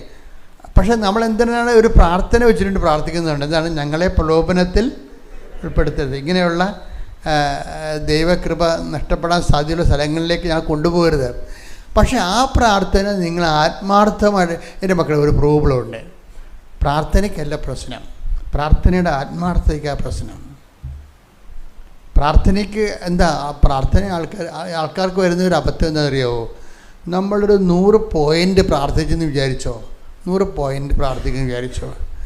അപ്പോൾ അതിൻ്റെ അകത്ത് പലപ്പോഴും വരണത് അത്രയും വോളിയത്തിൽ നമ്മൾ പ്രാർത്ഥിക്കുന്നുണ്ടെങ്കിലും നമുക്ക് അതിൻ്റെ അത്രയും പ്രാർത്ഥന ഹിയർ ചെയ്യുന്നില്ല. അതിൻ്റെ കാരണം പല പ്രാർത്ഥനകളുടെ പിന്നിലും ഈ ആത്മാർത്ഥത കുറവുണ്ട്. ഇപ്പം നമ്മളെ പ്രലോഭനത്തിൽ ഉൾപ്പെടുത്തരുത് നമ്മൾ പ്രാർത്ഥിക്കുകയും ചെയ്യുന്ന, ശരിക്കും പറഞ്ഞാൽ പ്രലോഭനത്തിൽ ഉൾപ്പെടാതെ ജീവിക്കാൻ നമ്മൾ ആഗ്രഹിക്കുന്നുമില്ല. അതാണൊരു പ്രശ്നം വരണത്. ഇപ്പം നമ്മൾ പ്രലോഭനത്തിൽ ഉൾപ്പെടുത്തരുത് നമ്മൾ പ്രാർത്ഥിക്കുന്നു, പക്ഷേ do you actually mean it? അതാണ് നീ അത് യഥാർത്ഥത്തിൽ ഉദ്ദേശിക്കുന്നുണ്ടോ പ്രലോഭനത്തിൽ ഉൾപ്പെടാതിരിക്കാൻ എന്ന് ചോദിക്കുമ്പോൾ നമുക്ക് അപ്പം തന്നെ ഒരു വൈബ്രേഷനാണ്. ശരിക്കും പറഞ്ഞില്ല, ശരിക്കും സ്കാൻ ചെയ്ത് കഴിഞ്ഞാൽ പ്രലോഭനത്തിൽ ഉൾപ്പെടുത്തരുതെന്ന് പ്രാർത്ഥിക്കുന്നുണ്ടെങ്കിലും അങ്ങനെ ഉൾപ്പെടാതെ ഇരുന്നിട്ട് എനിക്ക് ശരിക്കും ഉൾപ്പെടാതിരിക്കുമ്പോൾ നമുക്ക് നഷ്ടമാണ് വരണത് ഇല്ലേ? ഒരു കള്ളക്കണക്ക് എഴുതണം, അത് പ്രലോഭനമാണ്. കള്ളക്കണക്ക് എഴുതണം, അത് പ്രലോഭനമാണ്. അപ്പം അങ്ങനെ പ്രലോഭനത്തിൽ ഉൾപ്പെടുത്തുന്നില്ലെങ്കിൽ ആ കള്ളക്കണക്ക് നമ്മൾ ശരിയായ കണക്കെഴുതണം. ശരിയായ കണക്കെഴുതുമ്പോൾ നമുക്ക് നഷ്ടം വരും. നമ്മൾ ശരിയായ കണക്കെഴുതുകയാണെങ്കിൽ നഷ്ടം വരും. ഈ ഒരു സാധനം നമ്മൾ വളരെ സുന്ദരമായിട്ട് കൈകാര്യം ചെയ്യണം. കാര്യം ഈ നഷ്ടം സഹിച്ചും, അങ്ങനെ ഒരു വാക്കുണ്ട് വചനം 15-ാം സങ്കീർത്തനം 1 മുതലുള്ള തിരുവചനങ്ങൾ. കർത്താവേ, അങ്ങയുടെ കൂടാരത്തിൽ ആര് വസിക്കും? പറഞ്ഞേ. കർത്താവേ, അങ്ങയുടെ കൂടാരത്തിൽ ആര് വസിക്കും? അങ്ങയുടെ വിശുദ്ധഗിരിയിൽ ആര് വാസമുറപ്പിക്കും? അങ്ങയുടെ വിശുദ്ധഗിരിയിൽ ആര് വാസമുറപ്പിക്കും? നിഷ്കളങ്കനായി ജീവിക്കുകയും നീതി മാത്രം പ്രവർത്തിക്കുകയും ഹൃദയം തുറന്ന് സത്യം പറയുകയും ചെയ്യുന്നവൻ. പരദൂഷണം പറയുകയോ സ്നേഹിതനെ ദ്രോഹിക്കുകയോ അയൽക്കാരനെതിരെ അപവാദം പരത്തുകയോ ചെയ്യാത്തവൻ. ദുഷ്ടനെ പരിഹാസ്യനായി കരുതുകയും ദൈവഭക്തനോട് ആദരം കാണിക്കുകയും നഷ്ടം സഹിച്ചും പ്രതിജ്ഞ നിറവേറ്റുകയും ചെയ്യുന്നവൻ. കടത്തിന് പലിശ ഈടാക്കുകയോ നിർദോഷനെതിരെ കൈക്കൂലി വാങ്ങുകയോ ചെയ്യാത്തവൻ. അപ്പം ഈ ഒരു വിഷയങ്ങളിലേക്ക് വരുമ്പോൾ, ജീവിതം ഇങ്ങനെയുള്ള സ്ഥലങ്ങളിലേക്ക് വരുമ്പോൾ ചില സമയത്ത് തട്ടും, ഫൗൾസിൽ നമ്മൾ തട്ടും. അപ്പം അങ്ങനെ വരുമ്പോൾ ചില ആൾക്കാർക്ക് ദൈവമേ ചെയ്യണത് തെറ്റാണല്ലോ. അപ്പോൾ നമ്മൾ ആത്മാർത്ഥമായിട്ട് കർത്താവേ, എന്നെ ഇങ്ങനെയുള്ള പ്രലോഭനങ്ങളിൽ ഉൾപ്പെടുത്തരുത്. അതെന്താ പ്രശ്നം വെച്ച് കഴിഞ്ഞാൽ, നമ്മൾക്ക് ഒന്നെങ്കിൽ ദൈവം അല്ലെങ്കിൽ ഭൗതിക ആനുകൂല്യങ്ങൾ, ഇതിൻ്റെ ഇടയ്ക്കൊരു തിരഞ്ഞെടുപ്പ് വരുന്നതിനാണ് ഈ ടെംപ്റ്റേഷൻ, പ്രലോഭനം എന്ന് പറയണത്. ഒന്നെങ്കിൽ ദൈവം. ഇപ്പം നമ്മൾ ജീവിക്കുന്ന ജീവിതം എന്ന് പറയുന്നത് ഒരു അഡ്ജസ്റ്റ്മെൻറ്റ് ലൈഫാണ്. കുറച്ച് ദൈവവും കുറച്ച് കള്ളത്തരവും, കുറച്ച് കള്ളത്തരവും കുറച്ച് തട്ടിപ്പും വെട്ടിപ്പും ഒക്കെ ആയിട്ട് ഇങ്ങനെ അഡ്ജസ്റ്റ് ചെയ്താണ് ജീവിക്കുന്നത്. ഇങ്ങനെ അഡ്ജസ്റ്റ് ചെയ്ത് ജീവിക്കുമ്പോൾ ഉണ്ടാകുന്ന പ്രശ്നം വെച്ച് കഴിഞ്ഞാൽ, ഉടമ്പടിയിൽ അതിന് വലിയ സ്കോപ്പില്ല. അപ്പം നിങ്ങൾ ഓർക്കും, വെച്ചാൽ പിന്നെ എങ്ങനെ ജീവിക്കും? ഈ ലോകം മുഴുവൻ കള്ളത്തരമല്ല കാണിക്കണത്. അപ്പം നമ്മൾ ചേര തിന്നണമെന്ന് അട്ടി തിന്നു കഴിഞ്ഞാൽ നടുത്തോടാൻ തിന്നില്ലെങ്കിൽ നമ്മൾക്ക് ജീവിക്കാൻ പറ്റുമോ? അപ്പോൾ ആൾക്കാർ ചോദിക്കും. പക്ഷേ എന്ത് പ്രോബ്ലം വെച്ച് കഴിഞ്ഞാൽ, നമ്മൾ ഒരിക്കലും ഒരു ഡിസിഷൻ ഇങ്ങനെ എടുത്തിട്ട് പതുക്കെ നമ്മൾ കർത്താവിൻ്റെ അടുത്ത് ഇരിക്കുകയാണ്. ഇരുന്നിട്ട് പറഞ്ഞ്, കർത്താവ് ഇങ്ങനെ ഒരു ചതിക്കുഴി ചെന്ന് ചാടിയിരിക്കുകയാണ്, എന്നെ രക്ഷിക്കണം, എനിക്ക് വേറൊരു മാർഗമില്ല, എന്നെ സഹായിക്കണം. അപ്പം ഇങ്ങനെ അപ്പം നീ ഇങ്ങനെ കർത്താവിൻ്റെ വചനങ്ങൾക്ക് ഈ വിരുദ്ധമായിട്ട് ജീവിക്കുന്നവരെ നിനക്ക് വിഷമമുണ്ടെന്നും കർത്താവിൻ്റെ സഹിത്വം ചേർന്ന് ജീവിക്കാൻ നീ ആഗ്രഹിക്കുന്നുണ്ടെന്നും ആത്മാർത്ഥമായിട്ട്, യാന്ത്രികമായിട്ടല്ല, ആത്മാർത്ഥമായിട്ട് നിനക്ക് തോന്നുകയാണെങ്കിൽ കർത്താവ് നിന്നെ കറക്റ്റ് സ്ഥലത്തേക്ക് കൊണ്ടുവരും. പതുക്കെ പിന്നെ എപ്പോഴും നമ്മൾ ശ്രദ്ധിക്കണം, ഈ മറ്റുള്ളവരുടെ കോമ്പറ്റീഷന് നമ്മളുമായിട്ട് കോമ്പറ്റീഷനുള്ള ആൾക്കാരുണ്ടല്ലോ, കോമ്പറ്റീഷൻ ഒത്തിരി ഉണ്ടല്ലോ, ലോകത്ത് കോമ്പറ്റീഷൻ ഉണ്ടാവും. അപ്പോൾ കോമ്പറ്റീഷൻ ഉള്ളവർക്ക് ചിലപ്പോൾ ഒരു 10 ലക്ഷം രൂപ കള്ളത്തരം കാണിച്ച് 10 ലക്ഷം രൂപ കിട്ടിയാൽ നിനക്ക് നീ കോമ്പറ്റീഷൻ പങ്കെടുത്ത് അവനേക്കാൾ 11 ലക്ഷം രൂപ കിട്ടാനാണ് നമുക്ക് പ്രലോഭനം ഉണ്ടാകണത്, അല്ലേ? 11 ലക്ഷം രൂപ കിട്ടാൻ വേണ്ടിയാണ് നമ്മുടെ പ്രലോഭനം ഉണ്ടാകണത്. അപ്പം അവിടെ ഒരു പ്രശ്നം, അവിടെ ഒരു ആശയ അടക്കത്തിൻ്റെ പോയിൻ്റുണ്ട്. എന്താ കാര്യം? പോയിൻ്റ് എന്താ? ആശയടക്കത്തിൻ്റെ പോയിൻ്റ് എന്താ? നീ അങ്ങനെ കള്ളത്തരം കാണിച്ച് നിനക്ക് 11 ലക്ഷത്തെക്കാളും കള്ളത്തരം കാണിക്കാത്ത 2 ലക്ഷം മതിയെന്ന് നീ തൃപ്തിപ്പെടണം. അതാണ് വിഷയം ഇരിക്കുന്നത്. കള്ളത്തരം കാണിച്ച് നമുക്ക് കിട്ടുന്ന, സർക്കാരിനെ വെട്ടിച്ചും ടാക്സ് വെട്ടിച്ചും നിനക്ക് കിട്ടുന്ന 10 ലക്ഷത്തെക്കാളും ടാക്സ് വെട്ടിക്കാതെ നിനക്ക് കിട്ടുന്ന 2 ലക്ഷം കൊണ്ട് നീ തൃപ്തിപ്പെടണം. ഇതൊരു ഭയങ്കര സീരിയസ് വിഷയമാണ്. ഇവിടെയാണ് ക്രിസ്ത്യൻ ആകുന്ന ചാലഞ്ച് വരണതിൻ്റെ കാര്യം അതാണ്. വേറെ ആർക്കും ഈ നിയമങ്ങളൊന്നുമില്ലല്ലോ, ആർക്കും നിയമമില്ല, അവർക്ക് ഇഷ്ടമുള്ള പോലെ ചെയ്യാം. ക്രിസ്ത്യന് പറ്റത്തില്ല. എന്താ കാരണം വെച്ച് കഴിഞ്ഞാൽ അവനൊരു വിഷയം ഉണ്ടാകുന്നത്, ഇപ്പോഴത്തെ ഞാൻ തന്നെ 2004 ഡിസംബർ 7-ാം തീയതി ഇവിടെ ഇതുപോലെ ഈശോ ഉള്ളപ്പോൾ ആണ് അമ്മ ഇവിടെ പ്രത്യക്ഷപ്പെട്ടത്. ഇത് 10 കൊല്ലത്തോളം ഞാനിത് അനങ്ങാതെ നടന്നു. ഇത് എന്ത് ചെയ്യണമെന്ന് അറിയാൻ പാടില്ലാതെ ഈ മാതാവ് പ്രത്യക്ഷപ്പെട്ടെന്നൊക്കെ പറഞ്ഞു കഴിഞ്ഞാൽ, പണ്ട് കേരളത്തിലൊരു ബിഷപ്പിൻ്റെ അടുത്ത്, ഒരു പ്രായമായ ബിഷപ്പിൻ്റെ അടുത്ത് ഇവിടുത്തെ നമ്മുടെ കുറച്ച് സഹോദരങ്ങൾ, തങ്കച്ചായനും സണ്ണിയൊക്കെ ഉൾപ്പെടെ സഹോദരങ്ങൾ ബിഷപ്പിനെ ജവമാല റാലിക്ക് വിളിക്കാൻ ചെന്ന് പ്രായമായ ബിഷപ്പാണ്. അപ്പോൾ ചെന്നപ്പോൾ ഞങ്ങളെ മാതാവിൻ്റെ പ്രത്യക്ഷീകരണത്തോട് ബന്ധപ്പെട്ടിട്ടാണ് ഇങ്ങനെ ഈ റാലി ആരംഭിച്ചതെന്നൊക്കെ പറഞ്ഞു. അപ്പോൾ പിതാവ് ചോദിച്ച് ആർക്ക് പ്രത്യക്ഷപ്പെട്ടു? അത് ജോസഫത്തിന് പ്രത്യക്ഷപ്പെട്ടു. അപ്പോൾ ഉടനെ ബിഷപ്പ് ചോദിക്കണേ, ഇക്കാലത്ത് അങ്ങനെയൊക്കെ പറഞ്ഞ് ആരെങ്കിലും വിശ്വസിക്കുമെന്ന്. First response അതായിരുന്നേ. ആ പിതാവിന് അങ്ങനെ പറഞ്ഞൊരു കാര്യമില്ല, എനിക്കും അങ്ങനെ തോന്നിയത്. ഞാനിത് ജനങ്ങളോട് പറഞ്ഞാൽ ജനങ്ങളിത് വല്ല എന്തോ തരികിട ആളെ കൂട്ടാൻ വേണ്ടിയുള്ള എന്തോ തരികിട പരിപാടിയായിരിക്കും എന്ന് അതിനെ സഭയെന്നെ വെറുതെ വിടുക. കാര്യം ഇങ്ങനെ ആളെ കൂട്ടിക്കഴിഞ്ഞാൽ ഉള്ള പ്രശ്നം എന്താണ്? സഭയാണ് ഒന്നിൻ്റെ ഉത്തരവാദിത്വം, ഞാനല്ലല്ലോ. ഞാൻ സഭയിലൊരു എളിയ ശുശ്രൂഷകൻ മാത്രമല്ലേ. അപ്പോൾ കാത്തലിക് ചർച്ച് എന്ന് പറഞ്ഞാൽ വേൾഡ് വൈഡായിട്ടുള്ള കൃത്യമായിട്ട് കനലോയും മൊറ തിയോളജിയും ഒക്കെ ആയിട്ട് ബേസ്മെൻ്റ് ഉള്ള, വളരെ ചോദിക്കാനും പറയാനും തിരക്കാനും അന്വേഷിക്കാനും പഠിക്കാനും വിശദീകരിക്കാനും കൃത്യമായിട്ട് ആൾക്കാരെ നയിക്കാൻ വേണ്ടി ഉത്തരവാദിത്തമുള്ള ഒരു സഭയാണിത്. അപ്പോൾ ഇങ്ങനെ ഓരോരുത്തർക്കും അത് പ്രത്യക്ഷപ്പെട്ട് ഇത് പ്രത്യക്ഷപ്പെടുന്നു പറഞ്ഞാൽ അവർ ആളൊക്കെ അനുസരിച്ച് ചെയ്തുകളേ ഉള്ളൂ, സസ്പെൻഡ് ചെയ്തുകളെ, വേറെ പ്രശ്നമൊന്നുമില്ല. അതെനിക്കറിയാവുന്നതുകൊണ്ട് ഞാൻ നൂറ്റട നിന്ന് 10 കൊല്ലം പ്രാർത്ഥിച്ച്, അഖണ്ഡ ജപമാല ചൊല്ലി പ്രാർത്ഥിച്ച്, അഖണ്ഡ ജപമാല. പക്ഷേ എനിക്കറിയത്തില്ല. ഞാൻ അമ്മയോട് പറയും, അമ്മേ ഇത് ഞാൻ ജനങ്ങളോട് പറഞ്ഞ കാര്യം, ഞാൻ മാത്രമേ കണ്ടുള്ളൂ മാതാവിനെ, വേറെ ആരും കണ്ടില്ല. അപ്പോൾ ചോദിക്കുന്നവരൊക്കെ പറയണം, ഞാൻ സ്വകാര്യമായിട്ടൊക്കെ ഇത് നമ്മുടെ അച്ഛനോട് പറയുമ്പോൾ ജോസഫ് അച്ഛാ വേറെ ആരെങ്കിലും കണ്ടാന്ന് ചോദിക്കും. ഞാൻ വേറെ, അതാണ് അവർ ചോദിക്കണേ എന്നൊക്കെ, ജോസഫ് അച്ഛാ വേറെ ആരെങ്കിലും കണ്ടായിരുന്ന എന്നുവെച്ചാൽ ഇത് നിങ്ങൾക്ക് വല്ലതും തോന്നിയത് വല്ലതാണെന്നുള്ളതാണ് പ്രശ്നമേ. അതായത് ചോദിക്കണ അവിശ്വാസം തന്നെയാണ് അത് ശരിക്കും പറഞ്ഞാൽ. പക്ഷെ 10 കൊല്ലം കഴിഞ്ഞ് ഞാൻ വാടിപ്പെട്ടിയിൽ അമ്മയുടെ, അതായത് എനിക്ക് ഡോക്ടറേറ്റ് കിട്ടിയപ്പോൾ നന്ദി പറയാൻ വേണ്ടി മധുരയിൽ നിന്നാണ് കിട്ടിയത്. മധുര യൂണിവേഴ്സിറ്റി നേരെ അമ്മയുടെ ഏറ്റവും അടുത്തുള്ള സ്ഥലം വാടിപ്പെട്ടിയാണ്. അപ്പോൾ അവിടെ ചെന്നപ്പോഴാണ് എനിക്കകത്ത് കയറാൻ പറ്റാവുന്നത്. നീ ഇവിടെ കയറേണ്ട കാര്യമൊന്നുമില്ല, ഇവിടെ പ്രത്യക്ഷപ്പെട്ടതിനേക്കാളും വളരെ വ്യക്തമായിട്ട്, കാര്യം സമയ ഘടികാരമല്ലേ, നിസ്സാര കാര്യമാണോ? അതായത് സിൽവർ ഗ്രേ, ഇതുവരെക്കും പ്രത്യക്ഷപ്പെടാത്തൊരു കളറാണ് സിൽവർ ഗ്രേ. ലോകാവസാനത്തിൻ്റെയും കാലവർഷത്തിൻ്റെയും ഒക്കെ ദുരന്തത്തിൻ്റെ കളറാണ്. എന്നിട്ട് നടുക്ക് മാതാവിൻ്റെ നെഞ്ചത്ത് വിമലഹൃദയമൊന്നുമല്ല, ഈ വിമലഹൃദയമാണ് ഇവിടെ ഇപ്പോൾ പ്രതീക്ഷിച്ചിരിക്കുന്നത്. ഇത് എന്നല്ലെങ്കിൽ അത് യഥാർത്ഥത്തിൽ പ്രത്യക്ഷപ്പെട്ട ക്ലോക്ക, സമയഘടികാരമാണ്. അത് 10:08 സൂചി കാണിച്ചതാണ്. സഭ അത് എന്നെങ്കിലും പഠിച്ച് ആ പ്രത്യക്ഷീകരണത്തിൻ്റെ സത്യാവസ്ഥ സഭയ്ക്ക് ബോധ്യപ്പെട്ടാൽ മാത്രമേ നമുക്ക് നിയമപരമായിട്ട് മാതാവിൻ്റെ യഥാർത്ഥ പ്രതിഷ്ഠ വെക്കാൻ പറ്റത്തുള്ളൂ, ഇത് വിഷയക്കാൻ പറ്റത്തുള്ളൂ. പക്ഷേ എന്നിട്ട് ഞാനവിടെ അമ്മ പറഞ്ഞ പോലെ ഞാൻ വാടിപ്പെട്ടി കയറിയില്ല, പതുക്കെ എന്ന് പ്രാർത്ഥിച്ചിട്ട് സങ്കടപ്പെട്ട് പോകുന്നു. അപ്പോൾ നിങ്ങൾ ഓർത്ത് നോക്കണം, അവിടം വരെ ചെന്ന് 30 കിലോമീറ്റർ ഉണ്ട് മധുരയിൽ നിന്ന്. അവിടെ ചെന്നിട്ട് കയറാതെ പോകണം നോക്കിയപ്പോൾ നിങ്ങൾക്ക് അറിയാവില്ല. അപ്പോൾ എന്തോ സീരിയസ് വിഷയം ഉണ്ടെന്നല്ല, സീരിയസ് വിഷയം എൻ്റെ മനസ്സിലേക്ക് തോന്നി.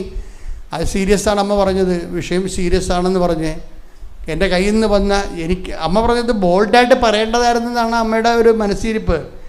എന്ത് വിഷയം ഇത് സത്യസന്ധമായ കാര്യമല്ലേ, അതിൻ്റെ എന്തെങ്കിലും പ്രശ്നങ്ങളുണ്ടെങ്കിൽ നീ അഭിമുഖീകരിക്കണം, നീ മുന്നോട്ട് പോകണമെന്നാണ്.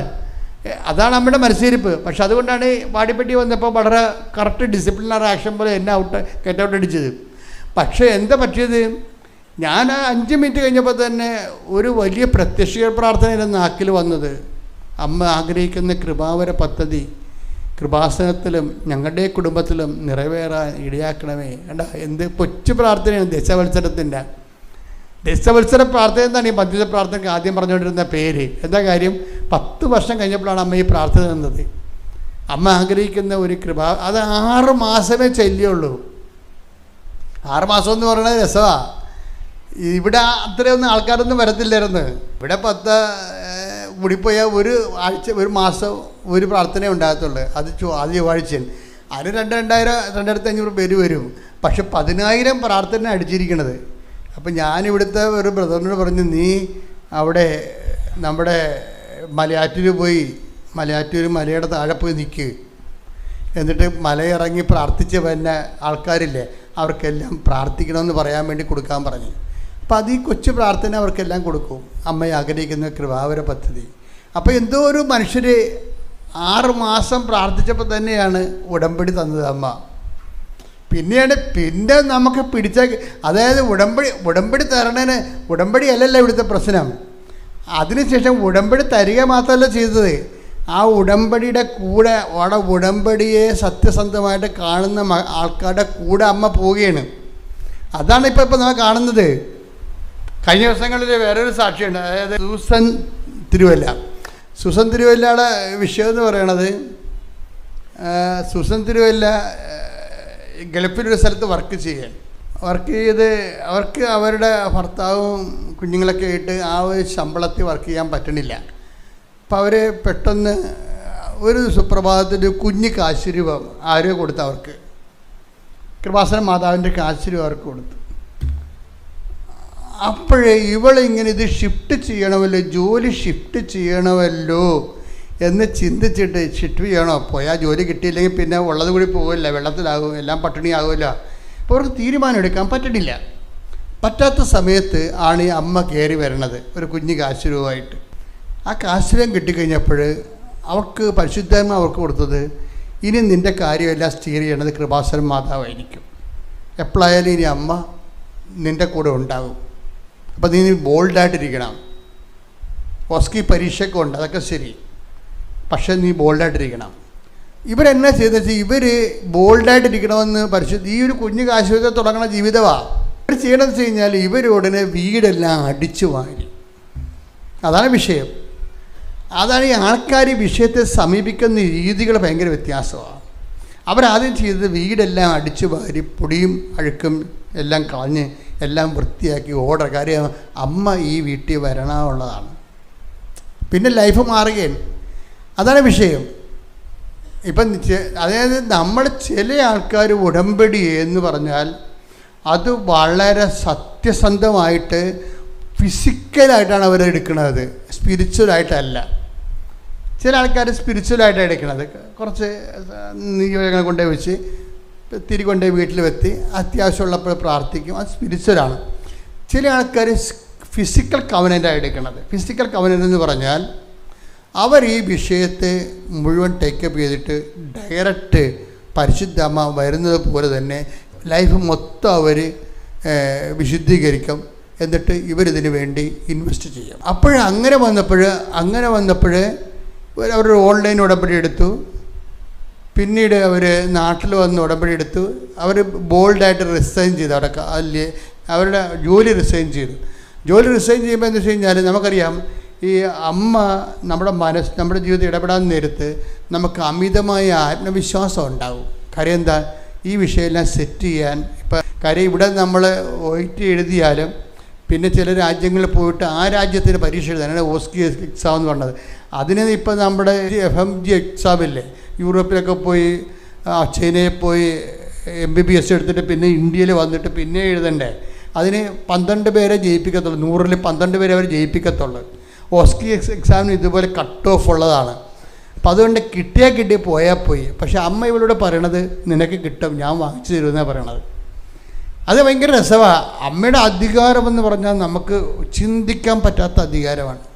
ഒന്നാമത് എന്താ അധികാരം എന്ന് വെച്ച് കഴിഞ്ഞാൽ, യേശുവിൻ്റെ മുമ്പ് പോലും അമ്മ ചോദിക്കുന്ന ചോദ്യം കണ്ടല്ലേ, ഈശോ നീ എന്താണ് ഞങ്ങളോട് ഇങ്ങനെ ചെയ്തത്? അങ്ങനെ ആർക്ക് ചോദിക്കാൻ പറ്റും? അതാണ് വിഷയം. ഈശോ നീ എന്താ ഞങ്ങളോട് ഇങ്ങനെ ചെയ്തത്? നീയും ഞാനും നിൻ്റെ അപ്പനും കൂടി എന്തുമാത്രം കഷ്ടപ്പെട്ടെന്നറിയോ നിന്നെ നോക്കി. ഇങ്ങനെ മുഖത്ത് നോക്കി കർത്താവിൻ്റെ മുഖത്ത് നോക്കി പരിഭവപ്പെടാനുള്ള അധികാരം ഉണ്ട് അവർക്ക്. ആ അധികാരത്തിലാണ് അവസാനം ഈ യോഹന്നാൻ ഈശോ കുരിശിൽ കിടക്കുമ്പോൾ യോഹന്നാനോട് പറയണത്, ബിഹോൾഡ് യുവർ മദർ. ഇനി വിശ്വാസികളുടെ മുഴുവൻ അമ്മയും ശുശ്രൂഷകളുടെ മുഴുവൻ അമ്മയും അമ്മയാണ്. അത് ഐഡൻറ്റിഫൈ ചെയ്ത് കൈയേൽപ്പിക്കുക. അത് ആ ഭാഗം വേണേൽ കട്ട് ചെയ്യാമായിരുന്നു. കാര്യം അത് അപ്രസക്തമായൊരു കാര്യമാണെങ്കിൽ നമുക്കറിയാം ഈശോൻ്റെ ഒരു പീഡാനുഭവവും കുരിശ് മരണവും അതുപോലെ തന്നെ ഈശോ ഇങ്ങനെ ഒരു കുറവിറച്ചിയായിട്ട് ഇങ്ങനെ തൂങ്ങിക്കിടക്കുന്നതും ശ്വാസം കിട്ടാതിരിക്കണതും ഓക്സിജൻ കിട്ടാതിരിക്കണതും പ്രാണവായുവിന് വേണ്ടി പിടയണ സമയത്ത് ഇതൊന്നും ഇത് അതിനേക്കാൾ പ്രാണവായുവിനേക്കാൾ പ്രാധാന്യമുള്ള ആളാണ് അമ്മയെന്നല്ല എൻ്റെ അർത്ഥം. ശ്രദ്ധിക്കട്ടെ. ഹല്ലേലൂയ, ഹല്ലേലൂയ, ഹല്ലേലൂയ, ഹല്ലേലൂയ. മഹത്വം, മഹത്വം, ആരാധന, ആരാധന. യേശുവേ, ഞങ്ങൾക്ക് അമ്മയെ തന്നതിന് നന്ദി പറയുന്നു. ഹല്ലേലൂയ, മഹത്വം, മഹത്വം.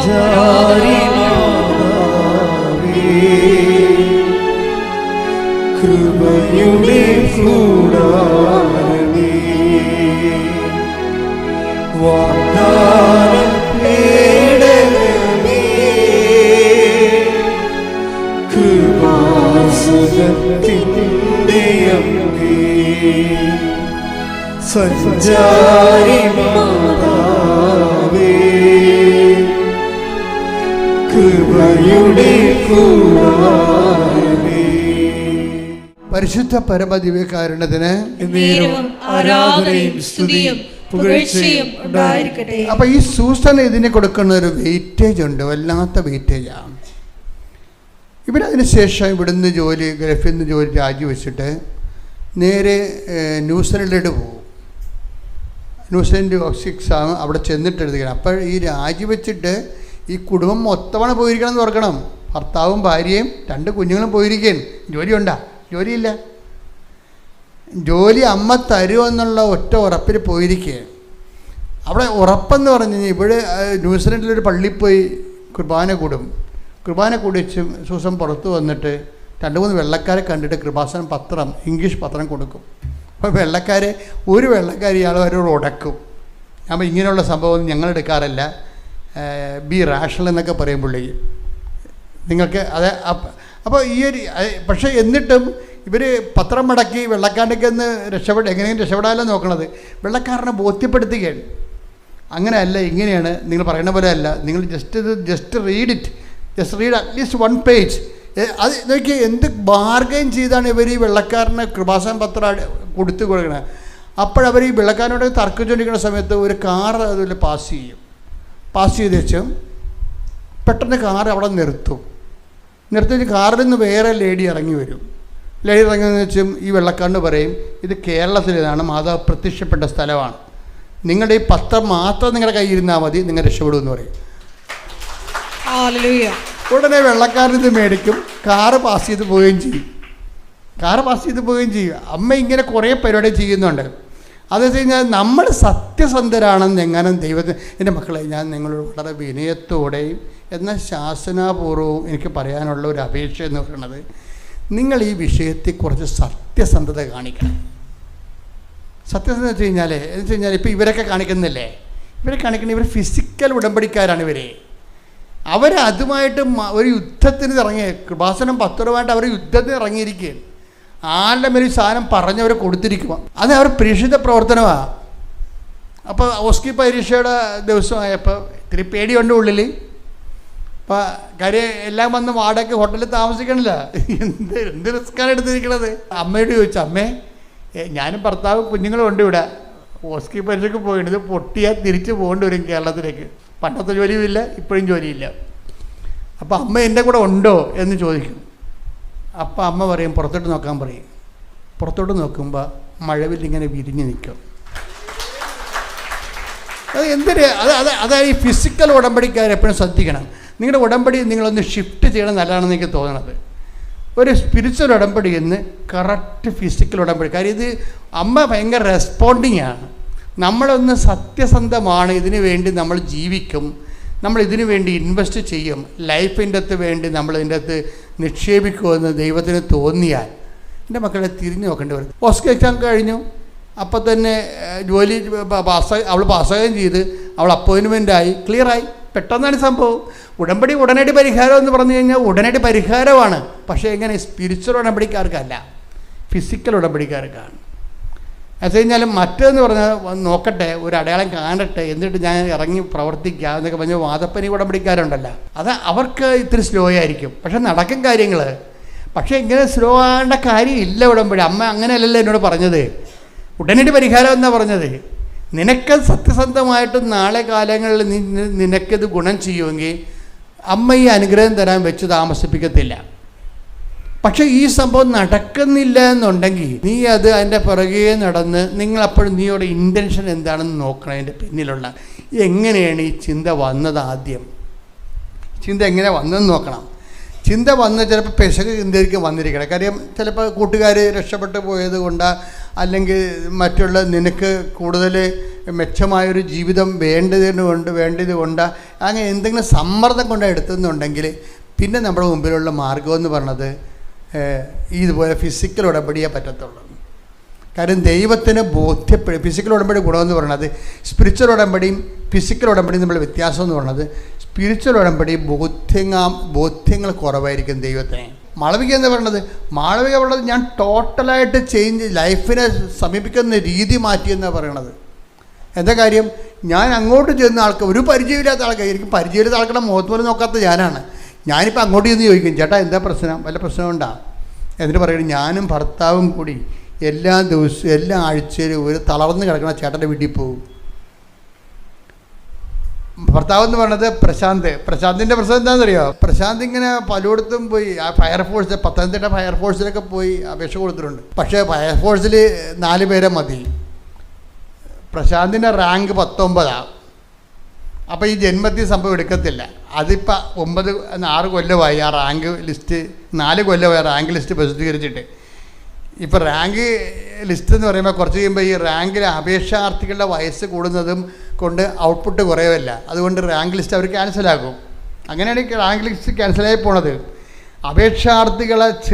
അപേക്ഷാർത്ഥികളുടെ വയസ്സ് ഇരുന്ന് കൂടുമല്ല, റാങ്ക് ലിസ്റ്റ് അപ്പോയിൻമെൻറ്റ് നടക്കാത്തപ്പോൾ അപേക്ഷാർത്ഥികളുടെ വയസ്സ് കൂടും.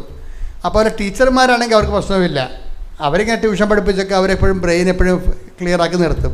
പക്ഷേ ഫയർഫോഴ്സിൽ ഓടണ്ടേ, ചാറണ്ടേ, വെള്ളം തീ പിടിക്കണ യുദ്ധകാല അടിസ്ഥാനത്തിൽ ജോലിയാണ്. അപ്പോൾ വല്ലതും വയസ്സ് കൂടിക്കഴിഞ്ഞാൽ ചെറുപ്പക്കാരെ മാത്രമേ അവരെടുക്കത്തുള്ളൂ. ഫയർഫോഴ്സിൻ്റെ റാങ്ക് ലിസ്റ്റ് ക്യാൻസലാകാൻ പോണ്. അപ്പോൾ ആണ് ഇവർ പറയണത്, ഞാനിപ്പോൾ ഉടമ്പടി എടുത്തിട്ടുണ്ടല്ലോ, നിങ്ങൾ ഫയർഫോഴ്സിലൊന്ന് പോയി ചോദിക്ക് എന്ന് ഈ മാളവിക പറയും, പ്രശാന്തിനോട് പറയും. നമ്മളിപ്പോൾ ഉടമ്പടി എടുത്തിട്ടുണ്ടല്ലോ, അമ്മ എന്തെങ്കിലും ചെയ്യാതിരിക്കത്തില്ല, നിങ്ങൾ ഫയർഫോഴ്സിൽ ചെന്ന് ചോദിക്കുമോ? അപ്പോൾ ഫയർഫോഴ്സിൽ ചെന്ന് പ്രശാന്ത് ചോദിക്കുമ്പോൾ പ്രശാന്തിനോട് പറയും, നിങ്ങൾ അപേക്ഷ കൊടുത്തിട്ടുണ്ടോ? നിങ്ങളുടെ ലിസ്റ്റിൽ 19 ഇത്രയും ആൾക്കാരൊന്നും ഇവിടെ ആവശ്യമില്ല, ഇനി ഒഴിവുണ്ടാകുകയാണെങ്കിൽ വീണ്ടും അപേക്ഷിക്കേണ്ടി വരും, റാങ്ക് ലിസ്റ്റ് ഇപ്പോൾ ക്യാൻസലാകുമെന്ന് പറയും. അപ്പോൾ വളരെ പിള്ളേർ നിരാശപ്പെട്ട് വീട്ടിലോട്ട് വരുമ്പോൾ ഇപ്പോൾ വന്ന് മാളവിയോട് പറയും കിട്ടുക, റാങ്ക് ലിസ്റ്റ് ക്യാൻസലാകാൻ പോവുകയാണെന്ന് പറയും. അപ്പോൾ മാളവിക പറയാം, അമ്മ ജീവിക്കാൻ മാർഗ്ഗമില്ലെന്ന് അമ്മയ്ക്കറിയാമല്ലോ. അതാണ് കറക്റ്റ് സാരം. ജീവിക്കാൻ മാർഗ്ഗമില്ലെന്ന് അമ്മയ്ക്കറിയാമല്ലോ. ഒരു സമാധാനം ഉണ്ടാക്കിയില്ലെങ്കിൽ ഞങ്ങൾ ഈ കുഞ്ഞുങ്ങളുമായിട്ട് എങ്ങനെ ജീവിക്കും? അത് ഫിസിക്കൽ ഉടമ്പടിക്ക് മാത്രമേ ഇങ്ങനെ സംസാരിക്കാൻ പറ്റത്തുള്ളൂ. അവർ ഫിസിക്കലായിട്ട് മാക്സിമം കർത്താവ് പറഞ്ഞ പോലെ, വിശിഷ്യാൻ നിങ്ങൾ എന്താണ് ചെയ്യണമെന്ന് ചോദിക്കണ പോലെ ചെയ്യാനുള്ളത് മാക്സിമം ദൈവത്തെ ഒപ്പിച്ച് ജീവിക്കുക. അപ്പോൾ അവർക്കതിൻ്റെ ഒരു ക്രെഡിബിലിറ്റി ഉണ്ട്.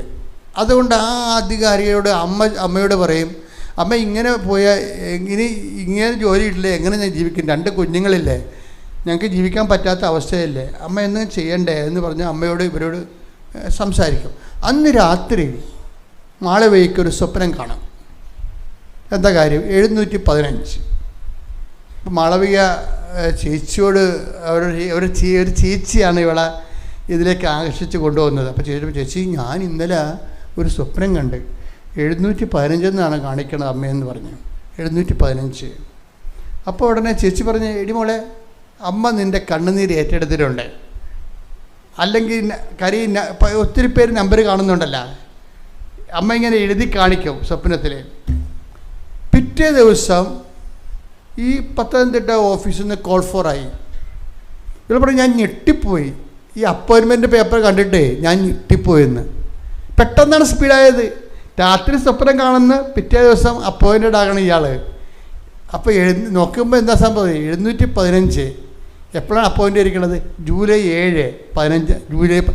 7 മാസം 15. അതാണ് സാധനം. ഇത്രയും സ്പീഡാണ് ഈ ഫിസിക്കൽ ഉടമ്പടി, ഇത്രയും സ്പീഡാണ്.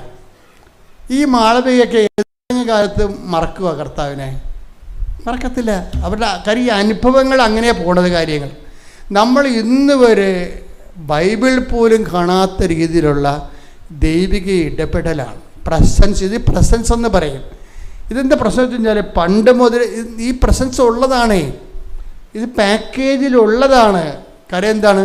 അത് വാഗ്ദാനമില്ല. അങ്ങനെ വാഗ്ദാനം ഉണ്ടല്ലോ, നിങ്ങളുടെ പിതാക്കന്മാർ സ്വപ്നങ്ങൾ കാണും, നിങ്ങളുടെ യുവാക്കന്മാർക്ക് ദർശനങ്ങൾ ഉണ്ടാകും. ടേക്ക് ദ ബെഡ് അപ്പോൾ ശ്രുതികട്ടെ. ഹല്ലേലൂയ ഹല്ലേലൂയ ഹല്ലേലൂയ ഹല്ലേലൂയ.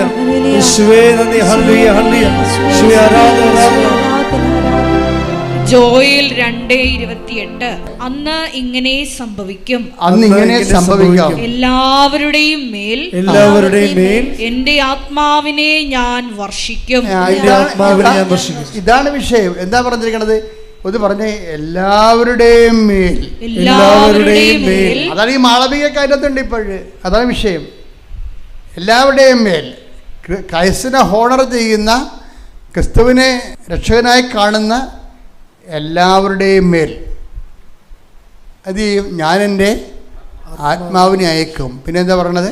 നിങ്ങളുടെ പുത്രന്മാരും പുത്രിമാരും പ്രവചിക്കും. നിങ്ങളുടെ പുത്രന്മാരും പുത്രിമാരും പ്രവചിക്കും. നിങ്ങളുടെ വൃദ്ധന്മാർ സ്വപ്നങ്ങൾ കാണും. നിങ്ങളുടെ വൃദ്ധന്മാർ സ്വപ്നങ്ങൾ കാണും. യുവാക്കൾക്ക് ദർശനങ്ങൾ ഉണ്ടാകും. അപ്പൊ ഇത് ഉടമ്പടി വരണത് എങ്ങനെയാണെന്ന് അറിയാം. ഉടമ്പടി രണ്ടും കൂടി ഒരുമിച്ചാണ് വരുന്നത്. സ്വപ്നവും ദർശനവും കൂടിയാണ് വരുന്നത്. സ്വപ്നവും ദർശനം കൂടിയാണ്. ഈ ആഴ്ചയിൽ വേറെ ഒരു സാക്ഷ്യം ഉണ്ടായി. ഷാജി മാത്യുവിൻ്റെ പ്രശ്നം വെച്ച് കഴിഞ്ഞാൽ, അത് ഇതുപോലെ അവരും ഗൾഫിൽ ജോലി ചെയ്യണവരാ. അത് ഇതുപോലെ തന്നെ ഇപ്പോൾ എല്ലാവരും ഗൾഫിൽ നിന്ന് ഒരു പാക്കിംഗ് കണ്ടീഷനാണ്. യുദ്ധങ്ങളൊക്കെ നിൽക്കുന്നു. അപ്പോൾ ഈ ആൾക്കാരിപ്പോൾ ചെയ്യണ യുദ്ധമില്ലാത്ത സ്ഥലത്തേക്ക് ആൾക്കാരെ മൂവ് ചെയ്തുകൊണ്ടിരിക്കണം നമ്മൾ കാണുന്നത്. സാക്ഷ്യം കേൾക്കാൻ മനസ്സിലാവും. അവർ നമ്മളോട് പറഞ്ഞില്ലെങ്കിലും അവരെ പ്രിഫർ ചെയ്യുന്നുണ്ട്. ഓസ്ട്രേലിയയോ ന്യൂസിലൻഡോ പോലെയുള്ള പൂർവ്വ ദിക്കിലുള്ള സമാധാന രാജ്യങ്ങളിലേക്ക് ആൾക്കാർ മൂവ് ചെയ്യുന്നുണ്ട്. പ്രത്യേകിച്ച് ഗൾഫിൽ നിന്നാണ് ഈ മൂവ്മെൻറ്റ് വരണത്, കൂടുതൽ മൂവ്മെൻറ്റ് വരണത്. അപ്പോൾ ഇതുപോലെ ഇവരുടെ ഈ ഷാജി മാത്തിൻ്റെ വിഷയം എന്ന് പറയുന്നത്, ഇതുപോലെ തന്നെ അവരെ അവിടെ സ്ഥിരതാമസം പറ്റത്തില്ലല്ലോ ഗൾഫിൽ. ആരും വിസയൊന്നും കൊടുക്കത്തില്ല, PR ഒന്നുമില്ല. അപ്പോൾ അവർക്ക് ജീവിക്കാൻ പറ്റത്തില്ല. അപ്പോൾ പിന്നെ അവർ വൈഫൊക്കെ അവിടെ ജീവിക്കുന്നുണ്ട് വാടകയ്ക്കെങ്കിലും. ശമ്പളം ചിലപ്പോൾ രണ്ടുപേർക്കും കുറച്ച് ശമ്പളത്തിലായിരിക്കും അവർ അഡ്ജസ്റ്റ് ചെയ്ത് പോണതാണ്. ഭയങ്കര അവരൊരു ജീവിക്കാൻ വേണ്ടി ജീവിതത്തോടൊരു മൽപ്പിടുത്തമാണ്. നിങ്ങൾ ഈ NRI കാണുമ്പോൾ നിങ്ങൾ ഓർക്കരുത് അവരെല്ലാം സേഫാണ്. അവർ നമ്മുടെ ഇരുട്ട് ജോലി ചെയ്തിട്ട് ചക്രശ്വാസത്തിലാണ് അവരവിടെ ജീവിക്കണം അവിടെ പലരും. അപ്പം അതുകൊണ്ട് അതുതന്നെ അത്രയും ടാക്സ്, നമുക്ക് ടാക്സ് കുറവല്ല ഇവിടെ, അവിടെ നല്ല ടാക്സും ഉണ്ട്. അപ്പം ഗൾഫിലെ ഒരു ചെറിയൊരു അവർ ഇത്രയും ആൾക്കാരുള്ള കാരണം ഒരാൾക്കാരെ കുഴപ്പമില്ല. അപ്പം അവരുടനെ വൈഫ് പറയും, എനിക്ക് ഇത്രയും വിദ്യാഭ്യാസം ഉണ്ടല്ലോ, നമുക്കിതൊന്ന് ചേഞ്ച് ചെയ്താൽ എന്താണെന്ന് ചോദിക്കും. ചേഞ്ച് ചെയ്താൽ അവർ രാജ്യം ചേഞ്ച് ചെയ്യണില്ല, അവരവിടെ തന്നെ കുറച്ചുകൂടി ശമ്പളം കൂടുതൽ കിട്ടുന്ന ജോലിയിലേക്ക് വൈഫ് മാറുകയാണ്. അപ്പോൾ വൈഫ് അവിടെ റിസൈൻ ചെയ്തിട്ട് വേറെ ഒരു ഇൻ്റർവ്യൂവിന് പോയി പങ്കെടുത്തപ്പോൾ അവിടെ നല്ല സ്കോർ കിട്ടി, ശമ്പളവും നല്ല ഹൈപ്പ് കിട്ടി. അപ്പോൾ ഉടനെ ഇവിടുത്തെ ജോലി അവർ രാജിവെച്ച് ആദ്യം ചെയ്തുകൊണ്ടിരുന്ന. പക്ഷെ ഒരു ഇൻഡാസ് വന്ന്, എന്താ ഇൻഡാസ് എന്ന് പറയണത് നിങ്ങൾക്കറിയാവില്ലേ? നമ്മളുണ്ടാക്കുന്ന എല്ലാ ഇൻഡാസിൻ്റെ കൂടെ അമ്മ വരും. അതാണ് വിഷയം. നമുക്ക് അവർ ആക്രാന്തം കൊണ്ട് ചെയ്തതല്ലല്ലോ, ജീവിക്കാൻ പറ്റാതെ ചെയ്തതല്ലേ. അവർക്ക് ജീവിക്കാൻ പറ്റണില്ല. ആ ശമ്പളം, ഭർത്താവിൻ്റെ ശമ്പളം കൊണ്ടോട് ജീവിക്കാൻ പറ്റാത്തപ്പോഴാണ് അവർ വേറെ ഇൻ്റർവ്യൂവിന് പോയി അവരൊരു ജോലി കിട്ടി, കുറച്ച് ശമ്പളം ഹൈപ്പ് കിട്ടിയപ്പോൾ അവർക്കൊരാശ്വാസമായി. അപ്പോൾ ആശ്വാസമായി കഴിഞ്ഞപ്പോൾ ഇത് റിസൈൻ ചെയ്തപ്പോൾ ഇൻഡാസ് വന്ന് പറഞ്ഞു കഴിഞ്ഞാൽ അതാണ് വിഷയം വെച്ചാൽ അവർക്ക് വന്നത് ഇവർ ജോലി ചെയ്തുകൊണ്ടിരുന്ന കമ്പനി ഇവിടെ നോട്ടീസ് പീരീഡ് കവർ ചെയ്തില്ലെന്ന് പറഞ്ഞ് ഇവർക്കെതിരെ കേസ് കൊടുത്ത് 3 മാസമാണ് നോട്ടീസ് പീരീഡ്. നമുക്കൊരു കമ്പനിയിൽ നിന്ന് മാറണമെന്നുണ്ടെങ്കിൽ 3 മാസം മുമ്പ് നമ്മൾ നോട്ടീസ് ചെയ്യണം അവിടെ. അപ്പം നമുക്ക് അവിടെ ഇവരുടെ അസാന്നിധ്യത്തിൽ അവർ വേറെ ആൾക്കാരെ എടുക്കും. അപ്പോൾ അത് കമ്പനിയുടെ അവകാശമാണ്. അപ്പോൾ കമ്പനി കറക്റ്റായിട്ട് കേസ് ഫോളോ ചെയ്തിട്ട് ട്രാവലിംഗ് ബാൻ വന്നു. ട്രാവലിംഗ് ബാൻ എന്ന് വെച്ചാൽ എന്താണ് പ്രശ്നം? ഇവർ നോട്ടീസ് പീരീഡ് 90 ദിവസം ഉണ്ടായിട്ടും 10 ദിവസത്തിനുള്ളിൽ ഇവർ അവിടുന്ന് റിലീവ് ചെയ്തിരിക്കുക. അപ്പോൾ നോട്ടീസ് പീരീഡ് അനൗൺസ് ചെയ്തിട്ടില്ല, ഇവർ നോട്ടീസ് കൊടുത്തിട്ടില്ല. ഞാൻ ഈ കമ്പനിയിൽ നിന്ന് മാറുകയാണെന്ന് കമ്പനിയോട് പറഞ്ഞിട്ടില്ല. അവരുടെ കമ്പനിക്ക് സ്വാഭാവികമായിട്ട് HR-ന് കേസ് കൊടുക്കാനുള്ള വകുപ്പുണ്ട്, അല്ലെങ്കിൽ അയാളുടെ ജോലി പോകും. അയാൾ കേസ് കൊടുത്ത് കോടതിയിൽ നിന്ന് ഇവർക്ക് പേപ്പർ വന്ന് നിങ്ങൾക്ക് ട്രാവൽ ബാനാണെന്ന് പറഞ്ഞ്. എന്താണ്? നിങ്ങളെ കള്ളത്തരം കാണിച്ചു, കമ്പനിയെ വഞ്ചിച്ചു, കമ്പനിക്ക് നിങ്ങൾ കാരണം നഷ്ടങ്ങളുണ്ടായി. അത് കാരണം 2 ലക്ഷം എന്തോ ദർഹമോ എന്തോ അത്രയും 2 ലക്ഷം രൂപയാണ്. രൂപയോ ദർഹം എന്നാണ് അവർ പറയണത്. അപ്പോൾ അവർ പറയണത് 8833 ദർഹം എന്നാണ് പറയണത്. അത്രയത്തിനാണ് പെനാൽറ്റി വന്നിരിക്കുന്നത്. അപ്പോൾ എന്ത് പറ്റി? വൈഫ് ജോലി രാജിവെക്കുകയും ചെയ്ത് പുതിയ ജോലി പ്രവേശിക്കണമെങ്കിൽ റിലീവിങ് ഓർഡർ വേണം. ഈ കമ്പനിയിൽ നിന്ന് ഇവർ നോട്ടീസ് പീരീഡ് കഴിഞ്ഞ് ഞങ്ങൾക്ക് റിലീവ്ഡ് ചെയ്യുമെന്ന് പറഞ്ഞ് പേപ്പർ മേടിച്ചാൽ മാത്രമേ അവിടുത്തെ നിയമം അനുസരിച്ച് പുതിയ കമ്പനി വൈഫിനെ എടുക്കാൻ പറ്റത്തുള്ളൂ. ആ വൈഫിനെ അവിടെ എടുക്കാൻ പറ്റത്തില്ല. ഇവിടെ ഇത് റിലീവിങ് ഓർഡർ കൊടുക്കത്തില്ല. കാര്യം നോട്ടീസ് പീരീഡ് അനൗൺസ് ചെയ്തിട്ടില്ല.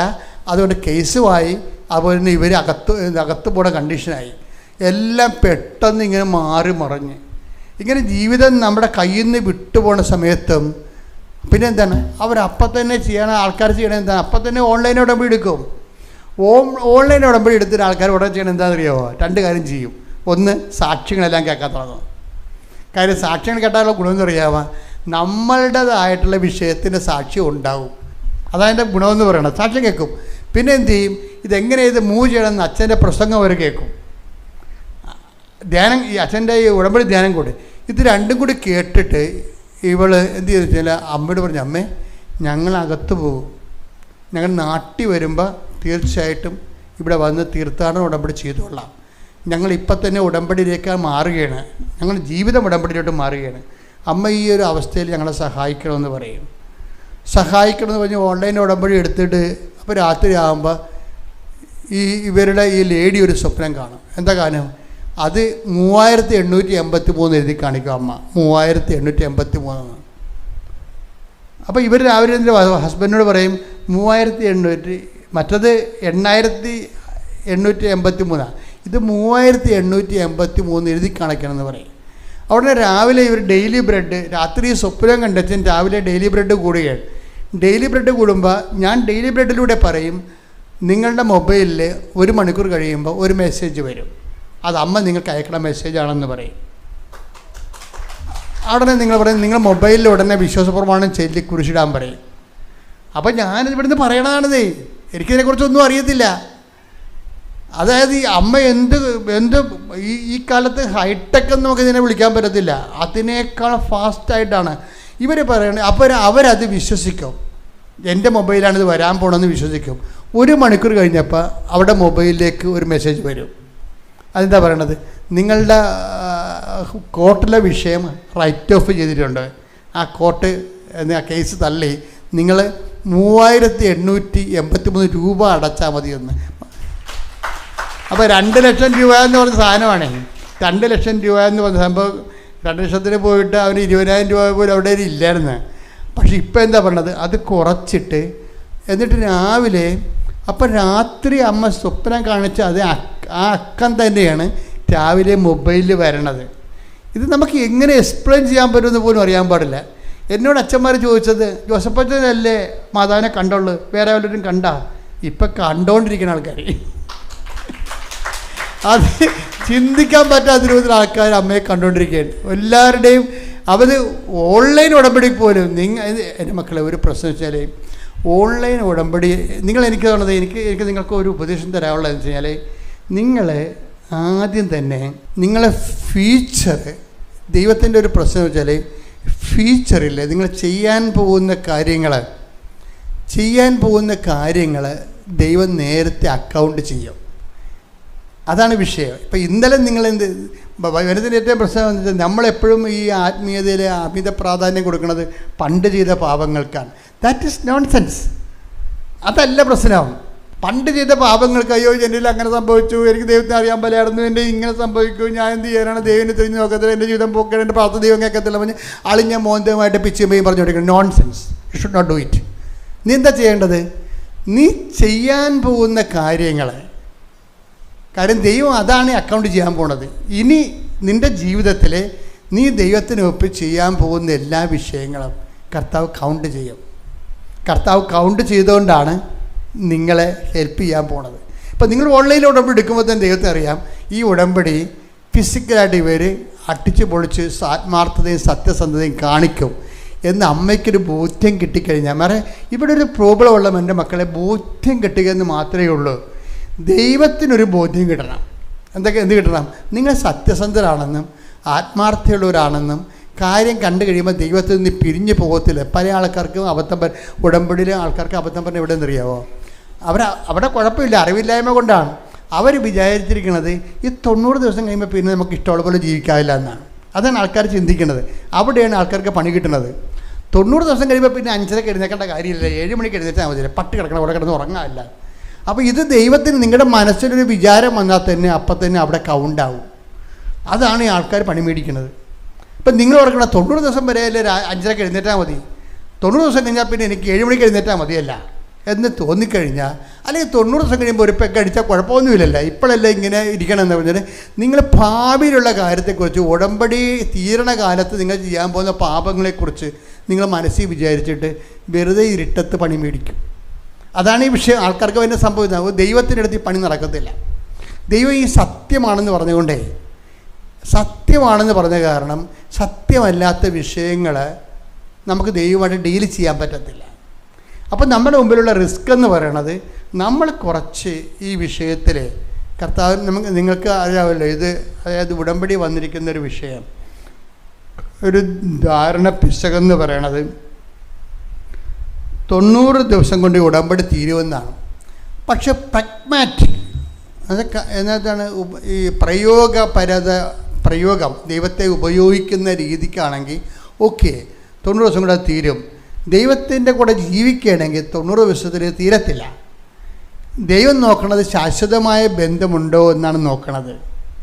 90 ദിവസത്തേക്ക് ഒരു ഇടക്കാല ബന്ധവും ദൈവമായിട്ട് ജീവിക്കാൻ വേണ്ടി ഒരു തീരുമാനം എടുക്കണം തമ്മിൽ വ്യത്യാസമുണ്ട്.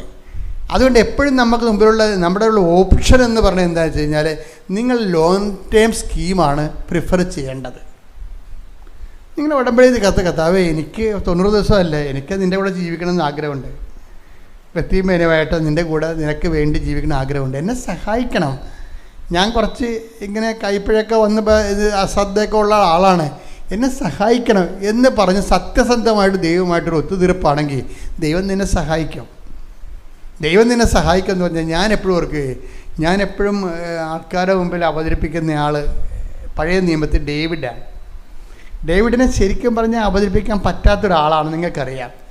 എന്നാലും ദാവീദിൻ്റെ ചില കയ്യിരിപ്പ് കാരണം ദൈവം പറഞ്ഞ്, ദാവീദിന് കയ്യിൽ നിന്നൊക്കെ കുറച്ച് അബദ്ധം പുള്ളിക്ക് വരുമെങ്കിലും പുള്ളി ദൈവത്തിൻ്റെ കാര്യത്തിൽ ദൈവത്തിൻ്റെ മുമ്പിൽ നിന്ന് പോകരുതെന്ന് ആഗ്രഹിക്കുന്ന ഒരാളാണ്. അത് കയ്യബദ്ധം വരെ പുള്ളി അത് തുറന്ന് പറയുന്നുണ്ട്, കർത്താവ് ഞാൻ നിന്നോട് തുറന്ന് പറഞ്ഞില്ലെന്നേ ഉള്ളൂ, എൻ്റെ മനസ്സിരിപ്പ് നിൻ്റെ മുമ്പിൽ നിന്ന് പോരും തന്നെയാണ്. അതാണ് പറയണത്, തവ തിരു സന്നിധിയിൽ നിന്ന് എന്നെ തള്ളിക്കളയരുത്. ശ്രുതികട ഹല്ലേലൂയ ഹല്ലേലൂയ ഹല്ലേലൂയ ഹല്ലേലൂയ യേശുവേ നന്ദി ഹല്ലേലൂയ ഹല്ലേലൂയ.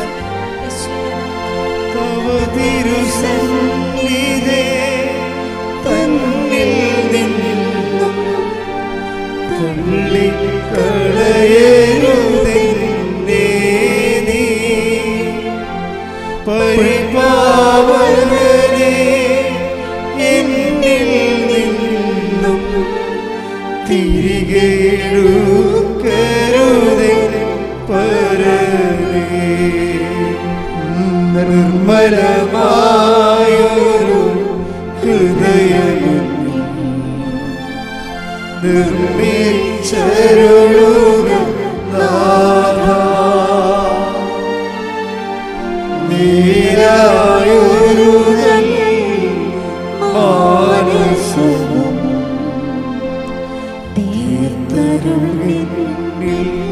ദേവാ. പരിശുദ്ധ പരമ ദിവ്യകാരുണ്യത്തിന് നേരവും ആരാധനയും സ്തുതിയും പുകഴ്ചയും ഉണ്ടായിരിക്കട്ടെ. പരിശുദ്ധ പരമ ദിവ്യകാരുണ്യത്തിന് നേരവും ആരാധനയും സ്തുതിയും പുകഴ്ചയും ഉണ്ടായിരിക്കട്ടെ. ഇപ്പം നമ്മുടെ മുമ്പിലുള്ളൊരു ഓപ്ഷൻ എന്ന് പറയുന്നത് ഫ്യൂച്ചർ ഇൻവെസ്റ്റ്മെൻറ്റ് കറക്റ്റ് ചെയ്യുന്നുള്ളതാണ്.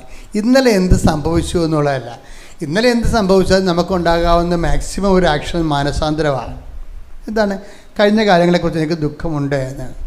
പക്ഷേ അതിൻ്റെ സ്റ്റാറ്റസ് കോ മെയിൻറ്റെയിൻ ചെയ്യുക മാത്രമേ ഉള്ളൂ. അഡീഷണൽ ഗ്രേസ് കിട്ടണമെന്ന് നിർബന്ധമില്ല. കഴിഞ്ഞ കാലങ്ങളിൽ ഇപ്പം നമ്മൾ ഒരാളോട് ചെന്ന് പറയുകയാണ്, എനിക്ക് കഴിഞ്ഞ കാലങ്ങളിൽ നമ്മളോട് സംഭവിച്ചത് എനിക്ക് വിഷമമുണ്ട് കേട്ടോ എന്ന് പറഞ്ഞാൽ എന്താണ് സംഭവിക്കുന്നത്? അയാൾ അഡീഷണലായിട്ട് നമ്മളെ സഹായിക്കണമെന്ന് നിർബന്ധമൊന്നുമില്ല. അയാൾ ഓക്കെ എന്ന് പറയും, ഓക്കെ എന്ന് പറയത്തുള്ളൂ.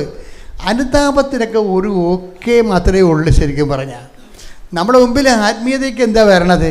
നമ്മൾ ഫ്യൂച്ചർ സെക്യൂർ ചെയ്യാൻ നോക്കണം. കർത്താവേ, ചെറിയ പറയത്തില്ലേ ഈശോ, ഇപ്പം ഇവർ ഇത് പറയുന്നുണ്ട്, ആരാണ് ഈ മാളവിക പറയുന്നുണ്ട്, കർത്താവേ മരണം വരെ ഞാൻ ഉടമ്പടിയിലാണെന്ന്.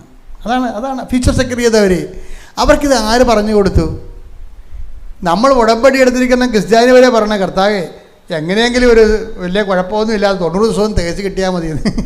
അതാണ് നിങ്ങൾ ഈ മാളവികയുടെ കൂടെ കർത്താവിൻ്റെ അടുത്ത് വരികയാണെങ്കിൽ എപ്പോഴായാലും തിരക്കിട്ട് അടിമടിക്കുന്നുള്ള ഉറപ്പല്ലേ? അതല്ലേ വിഷയം, അതാണ് വിഷയം. ദൈവത്തിൻ്റെ ഒരു ഡീല് ചെയ്യുമ്പോൾ ദൈവമാണെന്ന് ഓർത്ത് വേണം ഡീല് ചെയ്യാൻ.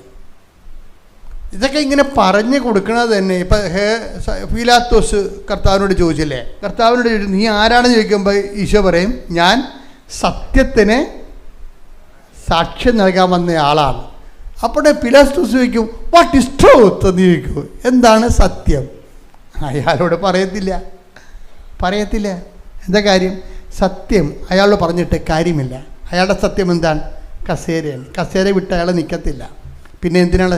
അപ്പോൾ എപ്പോഴും നമ്മൾ നീ വിട്ട് നിൽക്കത്തില്ലെന്ന് തോന്നിയാൽ, നീ നിൻ്റെ ദൈവത്തിൽ നിരക്കാത്ത ജീവിത രീതികളുമായിട്ട് നീ മാറി പോകത്തില്ലെന്ന് കണ്ടാൽ ഫർദർ പേയ്മെൻ്റ് ഇല്ല. അതെപ്പോഴും ഓർത്തേക്കണം. പിലാത്തോസിനോട് എന്താ പറഞ്ഞത്? പിലാത്തോസ് ഞാൻ സത്യത്തിന് സാക്ഷ്യം വഹിക്കാം. ടേക്ക് ദ വെടപ്പാട് ശ്രുതിക്കട്ടെ. ഹല്ലേലൂയ ഹല്ലേലൂയ ഹല്ലേലൂയ ഹല്ലേലൂയ. യേശുവേ നന്ദി. ഹല്ലേലൂയ ഹല്ലേലൂയ. യേശുവേ ആരാധന ആരാധന ആരാധന. യേശുവേ നന്ദി. മഹത്വം. യോഹന്നാൻ 18:37. പീലാത്തോസ് ചോദിച്ചു, ചോദിച്ചു, അപ്പോൾ നീ രാജാവാണ് അല്ലേ? അപ്പോൾ നീ രാജാവാണല്ലേ? യേശു പ്രതിവചിച്ചു, നീ തന്നെ പറയുന്നു ഞാൻ രാജാവാണെന്ന്. നീ തന്നെ പറയുന്നു ഞാൻ രാജാവാണെന്ന്. ഇതിനു വേണ്ടിയാണ് ഞാൻ ജനിച്ചത്. ഇതിനു വേണ്ടിയാണ് ഞാൻ ജനിച്ചത്. ഇതിനു വേണ്ടിയാണ് ഞാൻ ഈ ലോകത്തിലേക്ക് വന്നതും. ഇതിനു വേണ്ടിയാണ് ഞാൻ ഈ ലോകത്തിലേക്ക് വന്നത്. സത്യത്തിന് സാക്ഷ്യം നൽകാൻ. സത്യത്തിന് സാക്ഷ്യം നൽകാൻ. സത്യത്തിൽ നിന്നുള്ളവൻ എന്റെ സ്വരം കേൾക്കുന്നു. പീലാത്തോസ് അവനോട് ചോദിച്ചു, എന്താണ് സത്യം?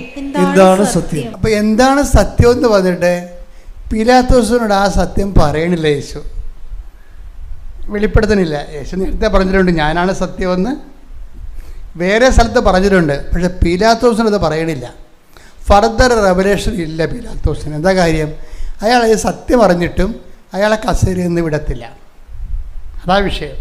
നിങ്ങൾ ക്രിസ്തുവിനെ അറിഞ്ഞിട്ടും പഴയ ജീവിത രീതികൾ ഉപേക്ഷിക്കത്തില്ല എന്ന് ക്രിസ്തുവിന് തോന്നിയാൽ നിങ്ങളുമായിട്ട് ഫർദർ ബിസിനസ് ഇല്ല. അത് വളരെ സീരിയസ് വിഷയമാണ്. നിങ്ങൾ ക്രിസ്തുവിനെ അറിഞ്ഞിട്ടും നിങ്ങളുടെ ഇതുവരെയുള്ള ദൈവത്തിൽ നിരക്കാത്ത ജീവിത രീതികളിൽ നിന്ന് നിങ്ങൾ മാറാൻ ഉദ്ദേശിക്കണില്ല എന്ന് ക്രിസ്തുവിന് മനസ്സിലായാൽ നിങ്ങൾ ഫർദർ കറസ്പോണ്ടൻസ് ഇല്ല, മുന്നോട്ട് പോകാൻ പറ്റത്തില്ല. അതുകൊണ്ടാണ് ഇങ്ങനെ വരണ്ട് ഉണങ്ങി ഒക്കെ ഇങ്ങനെ വലിയ ഗതി കിട്ടാതെ ഇങ്ങനെ പറഞ്ഞു നടക്കേണ്ട കാരണം ഇതാണ്. ഇതൊരു ഡിസിഷൻ എടുക്കണം. പീലാത്തോസ് പറയണമായിരുന്നു, കൈ കഴുകാതെ തന്നെ പറയണമായിരുന്നു, കർത്താവ് ഞാൻ കൈയൊന്നും കഴുകണമെന്ന് എൻ്റെ മനസ്സിൽ തോന്നിയത്, ഞാൻ കൈ കഴുകണമെന്നില്ല. ഇതിൻ്റെ ഭവിഷ്യത്ത് എന്താ? നിന്നെ ഏറ്റു പറയുന്നതിലൂടെ ഇതിൻ്റെ ഭവിഷ്യത്ത് എന്താണെന്ന് വെച്ചാൽ ഞാൻ സ്വീകരിക്കാൻ തയ്യാറാണ് എന്ന് പറഞ്ഞിരുന്നെങ്കിൽ ഈശോ പറഞ്ഞുതരാം ഐ ആം ദ ട്രൂത്ത്. ഈ ട്രൂത്ത് ശരിക്കും പറഞ്ഞാൽ ആ നല്ല കള്ളനോട് ഈശോ ആ ട്രൂത്ത് പറഞ്ഞതാണ്. കാര്യം അവനത് സ്വീകരിച്ചുകൊണ്ടാണ് പറഞ്ഞത്. സ്വീകരിക്കാൻ തയ്യാറാകണമെന്നുള്ള പ്രശ്നം. സ്വീകരിക്കാൻ തയ്യാറാണെങ്കിൽ ഇവനാണ് ക്രിസ്തു എന്ന് പറഞ്ഞില്ല ഈശോ. മത്തായി 11:14. മത്തായി 11:14. നിങ്ങൾ സ്വീകരിക്കാൻ തയ്യാറാണെങ്കിൽ നിങ്ങൾ സ്വീകരിക്കാൻ തയ്യാറാണെങ്കിൽ ഇവനാണ് വരാനിരിക്കുന്ന ഏലിയ. ഇവനാണ് വരാനിരിക്കുന്ന ഏലിയ. അപ്പം ഈ വചനത്തിൻ്റെ അകത്തുള്ള എല്ലാ ഫേവേഴ്സ്, ആനുകൂല്യങ്ങൾ അത് ബേസ് ചെയ്തിരിക്കുന്നത് നമ്മുടെ റിസപ്ഷൻ കപ്പാസിറ്റിയുമായിട്ട് ബന്ധപ്പെടുത്തിയാണ്. അതായത് അതിൻ്റെ ഒരു ടെക്നിക്ക് അതാണ്. വചനത്തിൽ ഒത്തിരി ആനുകൂല്യങ്ങളുണ്ട്. അത് നമുക്ക് അവകാശം അനുഭവവേദ്യമാകുന്നതിന് എന്ത് ചെയ്യണം? നമ്മൾ സ്വീകരിക്കാൻ തയ്യാറാകണം. സ്വീകരിക്കാൻ തയ്യാറാണെങ്കിൽ എങ്ങനെ അറിയാൻ പറ്റും? നമ്മുടെ പ്രവർത്തനങ്ങളിലൂടെ അതറിയാൻ പറ്റും. നമ്മുടെ പ്രവർത്തനങ്ങളിലൂടെ അറിയാൻ പറ്റും. ഈ ഉടമ്പടിയിൽ വരുന്നൊരു വിഷയം, പ്രാർത്ഥനയ്ക്ക് ഇതിനൊരു 20% ചാൻസേ ഉള്ളൂ. ബാക്കിയെല്ലാം പ്രവർത്തനത്തിനാണ് കിടക്കുന്നത്. ഇപ്പം നമ്മുടെ പ്രവർത്തനങ്ങളിലൂടെയാണ് നമ്മുടെ ഉടമ്പടി ദൈവം നീതീകരിക്കണം, നമ്മൾ സ്വീകരിച്ചു എന്ന് പറയണത്. അപ്പോൾ ഉടമ്പടി സ്വീകരിക്കുക എന്ന് വെച്ച് കഴിഞ്ഞാൽ അതിൻ്റെ അർത്ഥം നമ്മൾ സത്യസന്ധമായി ഇന്നലെ വന്നൊക്കെ ശരിക്കും ഒരു യൂ ടേൺ വരികയാണ് നമ്മുടെ ജീവിതത്തിൽ. എന്താ കാര്യം? നമ്മൾ ദൈവമായിട്ട് ഫിസിക്കലായിട്ട് കണ്ടുമുട്ടുകയാണ്. ഇപ്പം സാക്ഷ്യങ്ങളെല്ലാം കിടക്കണം അങ്ങനെയല്ലേ? എല്ലാ സാക്ഷ്യങ്ങളും ഒരു ആഴ്ച ഒരു 5 പേരെങ്കിലും നേരിട്ട് കിട്ടിയ ദൈവാനുഭവങ്ങളും സ്വപ്നങ്ങളും ദർശനങ്ങളും വെളിപാടുകളും അരുളപ്പാടുകളും അതുപോലെ അറിവുകളും എല്ലാം ഇങ്ങനെ ആൾക്കാർ പറയും. അപ്പോൾ വെച്ചാൽ അനന്തമായ ഒരു സാധ്യതയുമായിട്ടാണ് ഉടമ്പടി നമ്മുടെ മുമ്പിൽ ദൈവം ഈ കാലങ്ങളിൽ നിങ്ങളതിൻ്റെ ഭാഗമാക്കിയിരിക്കുകയാണ്. പ്രാർത്ഥിക്കുക, കർത്താവായ ദൈവമേ, കർത്താവായ ദൈവമേ, കർത്താവായ ദൈവമേ, കർത്താവായ ദൈവമേ, ഉടമ്പടി ജീവിതം കേവലം എൻ്റെ ആവശ്യങ്ങൾക്ക് വേണ്ടി ഒരു ആധ്യാത്മിക ആചരണം നടത്തുന്നതിനേക്കാൾ ഉപരിയായി സത്യസന്ധമായി സുവിശേഷത്തിന് സാക്ഷ്യം വഹിക്കുന്ന ഒരു ദൈവ അധിഷ്ഠിതമായ ജീവിതത്തിനായി എന്നെ ഒരുക്കണമേ. ശ്രുതികട്ടെ ഹല്ലേലൂയ, ഹല്ലേലൂയ, ഹല്ലേലൂയ, ഹല്ലേലൂയ, മഹത്വം, മഹത്വം, ദൈവപിതാവേ നന്ദി, ദൈവപിതാവേ മഹത്വം, ദൈവപിതാവേ ആരാധന. എത്ര ദുർഘടമായ ജീവിത വിഷയങ്ങളാണെങ്കിലും നമ്മുടെ ജീവിതം ഇങ്ങനെ തുലാസി തൂങ്ങുന്ന പോലെ നിന്നാൽ പോലും നീ സത്യസന്ധമായ ഉടമ്പടിയിലാണെങ്കിൽ ദൈവം നിൻ്റെ ഏത് അവസ്ഥയിലും നിൻ്റെ കൂടെ വന്ന് നിൽക്കണേ കാണാം. അതാണ് ഈ ആഴ്ചത്തെ ഈ 3 സാക്ഷ്യങ്ങൾ നമുക്ക് നൽകുന്ന ഒരു വെളിപാടെന്ന് പറയണത്. കർത്താവേ, അങ്ങയുടെ മക്കൾ ഈ വചനം കേട്ടിട്ട് കൂടുതൽ ആഴമുള്ള ആത്മബന്ധം അങ്ങുമായി സ്ഥാപിച്ച് ഒരു പുതിയ കാല ദൈവ മനുഷ്യ ജീവിതത്തിന് അവർ ഒരുക്കണമേ എന്ന് പ്രാർത്ഥിക്കുന്നു. പരിശുദ്ധ പരമാ ദിവ്യ കാരുണ്യത്തിന് നേരവും ആരാധനയും സ്തുതിയും പുകഴ്ചയും ഉണ്ടായിരിക്കട്ടെ. പരിശുദ്ധ പരമാ ദിവ്യ കാരുണ്യത്തിന് നേരവും ആരാധനയും സ്തുതിയും പുകഴ്ചയും ഉണ്ടായിരിക്കട്ടെ. പരിശുദ്ധ പരമാ ദിവ്യ കാരുണ്യത്തിന് നേരവും ആരാധനയും സ്തുതിയും പുകഴ്ചയും ഉണ്ടായിരിക്കട്ടെ. നമുക്കെല്ലാവർക്കും കൃപാസനം പ്രത്യക്ഷീകരണ മധ്യസ്ഥ പ്രാർത്ഥന ഏറ്റുചൊല്ലി പ്രാർത്ഥിക്കാം. അമ്മേ പരിശുദ്ധ അമ്മേ, ദൈവമാതാവേ, കൃപാസനത്തിലൂടെ ഞങ്ങൾക്കും ഞങ്ങളുടെ ദേശത്തിനും അമ്മ മധ്യസ്ഥം തേടി തന്ന എല്ലാ അനുഗ്രഹങ്ങൾക്കും കൃപകൾക്കും ഞങ്ങളിപ്പോൾ ഹൃദയം നിറഞ്ഞ നന്ദി പറയുന്നു. സ്തുതിച്ചു പ്രാർത്ഥിക്കാം. ഹല്ലേലൂയ, ഹല്ലേലൂയ. നാളിതുവരെ ഞങ്ങൾക്ക് ലഭിച്ച എല്ലാ കൃപകൾക്കും അനുഗ്രഹങ്ങൾക്കും നന്ദി പറയുന്നു. ഹല്ലേലൂയ, ഹല്ലേലൂയ. മഹത്വം, മഹത്വം, ആരാധന, ആരാധന. ദൈവപിതാവേ നന്ദി, ദൈവപിതാവേ മഹത്വം, ദൈവപിതാവേ ആരാധന.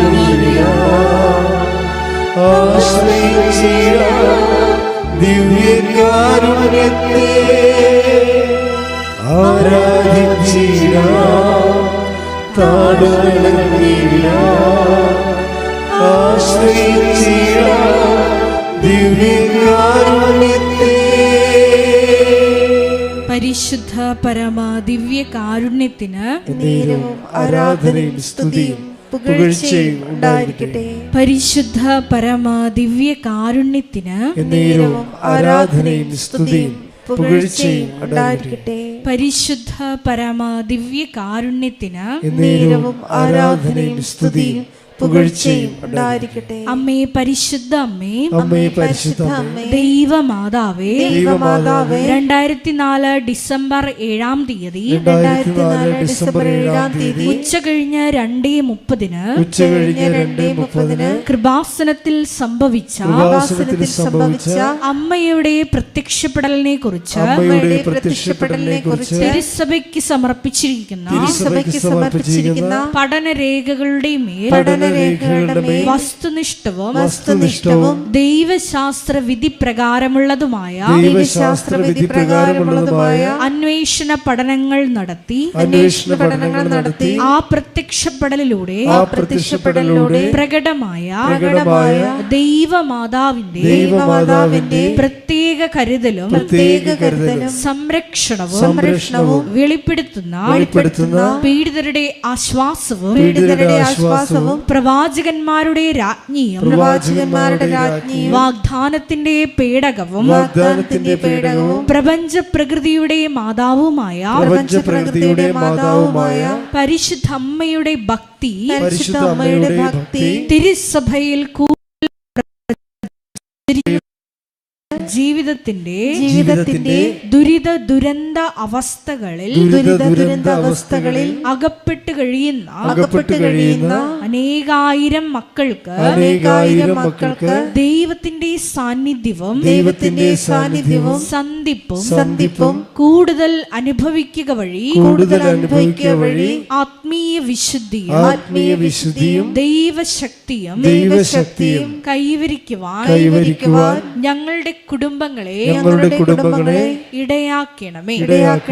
സ്തുതിച്ചു പ്രാർത്ഥിക്കാം. ഹല്ലേലൂയ, ഹല്ലേലൂയ, ഹല്ലേലൂയ. ദിവ്യകാരുണ്യനാഥ, മരിയൻ ഉടമ്പടിയെടുത്ത് പ്രാർത്ഥിക്കുന്ന ഞങ്ങളുടെ കുടുംബങ്ങളെ വിശുദ്ധീകരിക്കണമേ എന്ന് പ്രാർത്ഥിക്കുന്നു, ശക്തീകരിക്കണമേ എന്ന് പ്രാർത്ഥിക്കുന്നു, ആത്മാവാൽ വഴി നടത്തണമേ എന്ന് പ്രാർത്ഥിക്കുന്നു, വലിയ വലിയ സാക്ഷികളാക്കി ഉയർത്തണമേ എന്ന് പ്രാർത്ഥിക്കുന്നു. Hallelujah, hallelujah. ദൈവപിതാവേ നന്ദി, ദൈവപിതാവേ മഹത്വം, ദൈവപിതാവേ ആരാധന.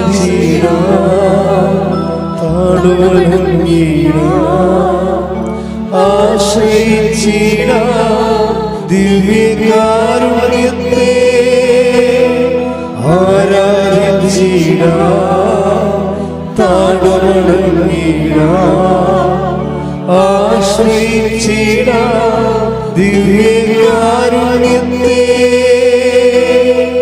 പരിശുദ്ധ പരമ ദിവ്യ കാരുണ്യത്തിന് ആരാധനയും സ്തുതിയും പുകഴ്ചയും ഉണ്ടായിരിക്കട്ടെ. പരിശുദ്ധ പരമ ദിവ്യ കാരുണ്യത്തിന് ആരാധനയും സ്തുതിയും പുകഴ്ചയും ഉണ്ടായിരിക്കട്ടെ. പരിശുദ്ധ പരമ ദിവ്യ കാരുണ്യത്തിന് ആരാധനയും സ്തുതിയും പുകഴ്ചയും ഉണ്ടായിരിക്കട്ടെ. അമ്മേ പരിശുദ്ധ അമ്മേ, അമ്മേ പരിശുദ്ധ അമ്മേ, ഭൂസ്വർലോകങ്ങളുടെ രാജ്ഞിയായ അങ്ങേയ്ക്ക് ഭൗമ സംരക്ഷണത്തിനായി പ്രപഞ്ച പ്രകൃതിയെ തന്നെ തിരുസഭ പ്രതിഷ്ഠിക്കുവാൻ ഈ പ്രത്യക്ഷീകരണം വഴി ഇടയാക്കണമേ. പരിശുദ്ധ അമ്മേ, ജപമാല മാതാവേ, സകല കൃപാസനം പ്രാർത്ഥനകളോടും ചേർത്ത് ഞങ്ങളിപ്പോൾ പ്രാർത്ഥിക്കുന്ന ഈ സമൂഹത്തിന്റെ പ്രത്യേക നിയോഗങ്ങളും മൗനമായിട്ട് നമ്മുടെ വ്യക്തിപരമായ പ്രാർത്ഥനാ വിഷയങ്ങളും സമാനമായിട്ടുള്ള ജീവിത ദുരിതങ്ങളിലൂടെ കടന്നു പോകുന്ന മക്കളെയും കൃപാസനത്തിൽ ജീവനോടെ പ്രത്യക്ഷയായ ദൈവമാതാവിൻ്റെ മധ്യസ്ഥയിൽ ദിവ്യകാരുണ്യ സന്നിധിയിൽ സമർപ്പിച്ച് നമുക്കൊരു നിമിഷം പ്രാർത്ഥിക്കാം.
അമ്മയുടെ പ്രത്യക്ഷീകരണത്തിന്റെ ഈ അനുഗ്രഹവേളയിൽ ഞങ്ങൾക്ക് സാധിച്ചു തരുവാൻ കനിയണമേ. ആമേൻ. സ്തുതിച്ചു പ്രാർത്ഥിക്കാം. ഹല്ലേലൂയ, ഹല്ലേലൂയ, ഹല്ലേലൂയ, ഹല്ലേലൂയ. ഒരിക്കൽ കൂടി നാളിതുവരെ കൃപാസനത്തിൽ വന്ന് മരിയൻ ഉടമ്പടിയെടുത്ത് പ്രാർത്ഥിച്ചു പോയിട്ടുള്ള മുഴുവൻ മക്കളെയും, ഓൺലൈനായി ഉടമ്പടിയെടുത്ത് പ്രാർത്ഥിക്കുന്ന മക്കളെയും, ലൈറ്റ് ക്യാൻഡിൽ പ്രയർ വഴിയായിട്ടും അവർ ഡെയിലി ബ്രെഡ് പ്രാർത്ഥനയിലൂടെയും എല്ലാം തങ്ങളുടെ നിയോഗങ്ങൾ സമർപ്പിക്കുന്ന ഓരോ മക്കളുടെയും വ്യക്തിപരമായ ആവശ്യങ്ങളെ ഞങ്ങൾ ഈ അൾത്താരയിൽ സമർപ്പിച്ച് പ്രാർത്ഥിക്കുന്നു. ഏറെ പ്രത്യേകമായിട്ട് ജീവിത ദുരിതങ്ങളിലൂടെ കടന്നു പോകുന്ന മക്കളുടെ പ്രത്യേകമായ നിയോഗങ്ങളെ ഈ അൾത്താരയിൽ സമർപ്പിച്ച് പ്രാർത്ഥിക്കുന്നു. ഗുരുതരമായിട്ടുള്ള രോഗാവസ്ഥകളിലൂടെ കടന്നു പോകുന്ന മക്കളെ ഈ അൾത്താരയിൽ സമർപ്പിച്ച് പ്രാർത്ഥിക്കുന്നു. കടഭാരത്താൽ വലയുന്നവരെയും, ജോലി ഇല്ലാതെ വിഷമിക്കുന്നവരെയും, വിവാഹബന്ധം പിരിഞ്ഞു നിൽക്കുന്നവരെയും, മക്കളില്ലാതെ വിഷമിക്കുന്ന ദമ്പതികളെയും, കുഞ്ഞു മക്കളെയും പ്രത്യേകമായിട്ട് സമർപ്പിച്ച് പ്രാർത്ഥിക്കുന്നു. ഇതിന്റെ ശക്തി എല്ലാ മേഖലകളിലും ഈ ആരാധനയുടെ യോഗ്യതയാൽ പ്രകടമാക്കണമേ എന്ന് പ്രാർത്ഥിക്കുന്നു. കൃപാസനത്തിൽ നടന്ന പരിശുദ്ധ അമ്മയുടെ പ്രത്യക്ഷീകരണ സ്ഥിരീകരണത്തിനായി മക്കളുടെ നിയോഗങ്ങളെ ഏറ്റെടുക്കണമേ എന്ന് പ്രാർത്ഥിക്കുന്നു. ഹല്ലേലൂയ, ഹല്ലേലൂയ, ഹല്ലേലൂയ. മഹത്വം, മഹത്വം, ആരാധന, ആരാധന. ഹല്ലേലൂയ, ഹല്ലേലൂയ, ഹല്ലേലൂയ. നമുക്ക് എല്ലാവർക്കും എഴുന്നേറ്റ് നിന്നുകൊണ്ട് കരങ്ങളടിച്ചുകൊണ്ട് ദൈവസ്നേഹത്തോടെ സന്തോഷത്തോടെ ദൈവത്തെ മഹത്വപ്പെടുത്തി ഗായക സംഘത്തോട് ചേർന്നുകൊണ്ട് പാടി പ്രാർത്ഥിക്കും.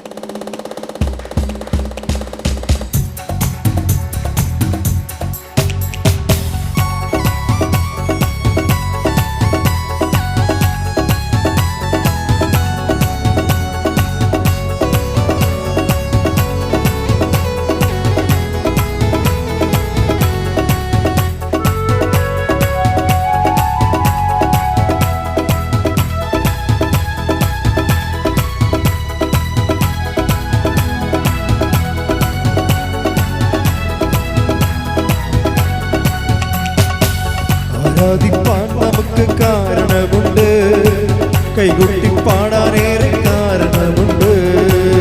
ആരാധിപ്പാൻ നമുക്ക് കാരണമുണ്ട്, കൈകൊട്ടി പാടാനേറെ കാരണമുണ്ട്. ആരാധിപ്പാൻ നമുക്ക് കാരണമുണ്ട്, കൈകൊട്ടി പാടാനേറെ കാരണമുണ്ട്.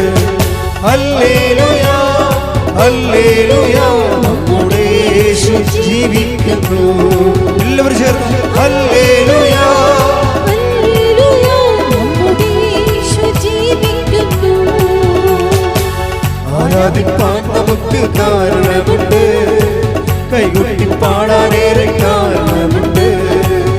ആരാധിപ്പാൻ നമുക്ക് കാരണമുണ്ട്, കൈകൊട്ടി പാടാനേറെ കാരണമുണ്ട്. സ്തുതിക്കട്ടെ. ഹല്ലേലൂയ, ഹല്ലേലൂയ.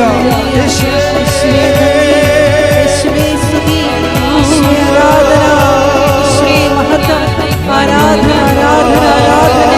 ഹല്ലേലൂയ, ഹല്ലേലൂയ. യേശുവേ നന്ദി, ആരാധന.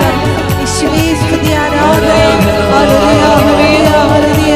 യേശുവേ നന്ദി, ആരാധന, ആരാധന. ഹല്ലേലൂയ, ഹല്ലേലൂയ, ഹല്ലേലൂയ.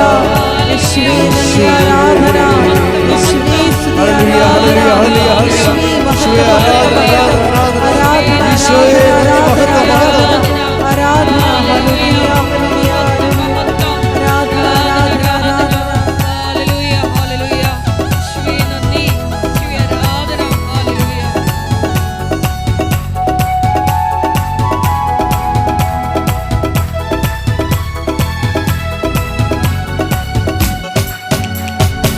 കാലുകളേറെ കുറെ വഴുതിപ്പോയി, ഒരിക്കലും ഉയരില്ല എന്നു നിനച്ചു.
ഹല്ലേലൂയ ഹല്ലേലൂയ നമ്മുടെ യേശു ജീവിക്കുന്നു.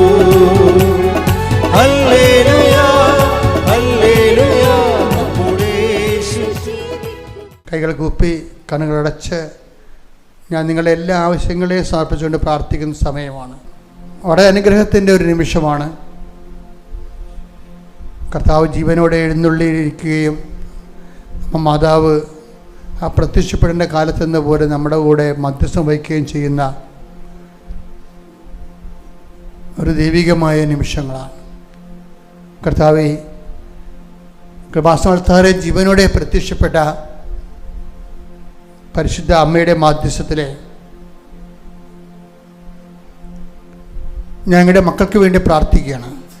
ഇവിടെ തീർത്ഥാടനത്തിൽ വന്നിട്ടുള്ളവരും ദൂരെ ഓൺലൈനായി ഇവിടെ ധ്യാനം കൂടുന്നവരും അവിടെ മേലെല്ലാം കർത്താവേ, നിൻ്റെ തിരുമുറുവാർന്ന വലതുകരം, അനുഗ്രഹത്തിൻ്റെ അഭിഷേക കരം,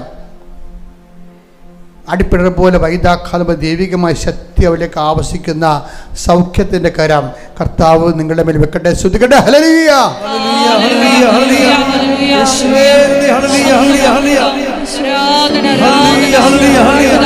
മാർഗരോഗങ്ങള് തീരാവേദികള്, മാർഗരോഗങ്ങള് തീരാവേദികള്, മാർഗരോഗങ്ങള് തീരാവേദികള്, ജീവിത ദുരിതങ്ങള്, ശാരീരിക രോഗങ്ങള്, ആന്തരിക രോഗങ്ങള്, ക്യാൻസർ രോഗങ്ങള്, പിസ്റ്റുല രോഗങ്ങള്, PCOD രോഗങ്ങള്, കർത്താവെ വരല കുരുക്കൾ, അൾസർ രോഗങ്ങള്, ശ്വാസകോശത്തിലെ വേദനകള്, സിസ്റ്റുകള്, കർത്താവ് തലച്ചോറിൻ്റെ വേദനകള്, ഇടുപ്പിൻ്റെ വേദനകള്, ഡിസ്ലൊക്കേറ്റ് ചെയ്ത വേസ്റ്റുകള്, വാതരോഗങ്ങള്, കണ്ണിൻ്റെ കാഴ്ചക്കുറവുകള്, മുക്കിന് ദശ വളരുന്നവരെ യേശു ക്രിസ്തുവിൻ്റെ വിരുദ്ധമായ നാമത്തിൽ, തൈറോയ്ഡ് രോഗങ്ങൾ, ടോൺസൈറ്റ് രോഗങ്ങള് യേശുവിന്റെ നാമത്തിൽ മാറിപ്പോകട്ടെ. ഹല്ലേലൂയ ഹല്ലേലൂയ ഹല്ലേലൂയ ഹല്ലേലൂയ യേശുവേ ഹല്ലേലൂയ ദേവദാവേ മഹത്വം, ദേവദാവേ ആരാധന. സദയം തുമേനേ സുഖമായി എന്റെ ഉള്ളം അരികിൽ വരേണേ സദയം തുടേണേ സുഖമായി എന്റെ ഉള്ളം. മക്കളെ, കണ്ണുകളടച്ച് കൈകൾ കൂപ്പി. അത് അച്ഛൻ നിങ്ങളുടെ ഭൗതിക സാഹചര്യങ്ങളുടെ തടസ്സങ്ങളായി മാതാവിൻ്റെ മധ്യസ്ഥയിൽ ഈശോ ഈ നിമിഷം എടുത്ത് മാറുന്ന സമയമാണ്. കർത്താവേ, അങ്ങയുടെ മക്കള് ജോലിയില്ലാത്തവരുണ്ട് ഈശോയെ. സാക്ഷ്യത്തിൽ പറഞ്ഞ പോലെ ഉള്ള ജോലി കൊണ്ട് ജീവിക്കാൻ സാധിക്കാത്തവരുണ്ട് ഈശോയെ. അവിടെ വിഷയങ്ങൾ നീ കണ്ണിൽ നിന്ന് ഏറ്റെടുക്കണമെന്ന് പ്രാർത്ഥിക്കുന്ന മക്കളില്ലാത്തവർ, 10-30 വയസ്സ് 35 വയസ്സായിട്ട് മക്കള് കല്യാണം ഒത്തുവരാത്തവർ കണ്ണീരോടെ പ്രാർത്ഥിക്കുന്ന കർത്താവേ, ഓരോ ചെറിയ തൊഴിലും വലിയ തൊഴിലുമൊക്കെ ചെയ്തിട്ട് തൊഴിൽപരമായി പൈസ കിട്ടാത്തവരുണ്ട് ഈശോയെ. സമയത്ത് പൈസ കിട്ടാത്തവരും, അതുപോലെ ചെറിയ തൊഴിലിന് കസ്റ്റമേഴ്സ് ഇല്ലാത്തവരും, ഏജൻസി പരാജയപ്പെട്ടവരും, പാർട്ട്ണർ വഞ്ചിച്ചവരുണ്ട് ഈശോയെ. അവരെല്ലാം അങ്ങ് സ്പർശിക്കണേ പ്രാർത്ഥിക്കുന്ന ഈശോയെ. ജപ്തി നടപടി നേരിടുന്നവരെ, വഴി ഇല്ലാത്തവർ, വെളിച്ചമില്ലാത്തവർ, ഗവൺമെൻറ്റിൽ നിന്ന് ഓരോ പേപ്പർ കിട്ടാനുള്ളത് പേപ്പർ കിട്ടാതിരിക്കുന്ന തടസ്സമുള്ളവർ, കർത്താവ് വസ്തു മാറ്റം ചെയ്യുന്ന കിട്ടാത്തവർ, കർത്താവ് തരം മാറ്റി കിട്ടാത്തവർ, അതുപോലെ തന്നെ മറ്റു തരത്തിലുള്ള വിഷമതകളിൽ ജീവിക്കുന്നവർ, കർത്താവ് ഈ ഭവനം പണിയുന്നതിന് വേണ്ടിയുള്ള മാർഗങ്ങളൊക്കെ അന്വേഷിച്ചിട്ട് അതൊന്നും നടക്കാതെ ഈ മഴക്കാലത്ത് കഷ്ടപ്പെട്ട് ദുരിതം അനുഭവിക്കുന്നവർ, കർത്താവ് മക്കളുടെ അഡ്മിഷൻ ഇനി ഒത്തു വരാത്തവരുണ്ട് ഈശോയെ. അവിടെ തന്നെ പരീക്ഷകൾ എഴുതിയിട്ട് ജയിച്ചിട്ടും അതിൻ്റെ റിസൾട്ട് വരാത്തവരുണ്ട് ഈശോയെ. അതുപോലെ കർത്താവ് പലതരത്തിലുള്ള പരീക്ഷകളിൽ ജയിച്ചിട്ട് കർത്താവ് അവർക്കൊരു മേൽഗതി എന്ത് ചെയ്യണമെന്നറിയാൻ പാടില്ലാതെ മുന്നോട്ട് പോകാൻ നിവൃത്തിയില്ലാതെ ഇനി എന്ത് പഠിക്കണം, പരീക്ഷ തോറ്റിട്ട് ഇനി എന്ത് പഠിക്കണം, എന്ത് സെലക്ട് ചെയ്യണമെന്നറിയാൻ പാടില്ലാതെ വിഷമിക്കുന്നവരുണ്ട് ഈശോയെ. അവരെല്ലാം സമർപ്പിച്ച് പ്രാർത്ഥിക്കുന്ന എൻ്റെ കർത്താവിൻ്റെ ഉന്നതമായ നാമത്തിൽ സഭയുടെ അധികാരത്തിൽ കുശടയാളത്തെ മാർഗതടസ്സങ്ങൾ, ജീവിത ദുരിതങ്ങൾ യേശുവിന്റെ നാമത്തിൽ മാറിപ്പോകട്ടെ. ഹല്ലേലൂയ ഹല്ലേലൂയ ഹല്ലേലൂയ യേശുവേ നന്ദി. ഹല്ലേലൂയ യേശുവേ നന്ദി. യേശുവേ ആരാധന.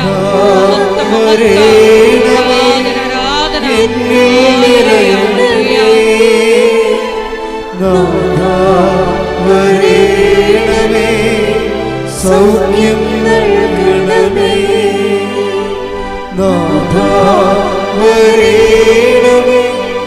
എന്നിൽ നിറയണമേ. നാഥാ വരേണമേ, സൗഖ്യം നൽകണമേ. എല്ലാവരും മുട്ടേ നിൽക്കുക. ഈ ആഴ്ചയിൽ അച്ഛന്മാർക്ക്, അച്ഛന് എനിക്ക് വാർഷിക ധ്യാനമാണ്. വെള്ളിയാഴ്ച വരെയാണ് ധ്യാനം. നിങ്ങൾ എൻ്റെ ധ്യാനം സമർപ്പിച്ചുകൊണ്ട് പ്രാർത്ഥിക്കണം. വൈദികരുടെ ധ്യാനമാണ്.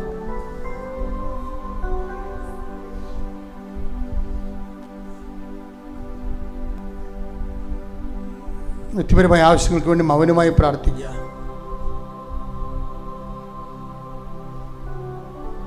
സമാപന ആശീർവാദം.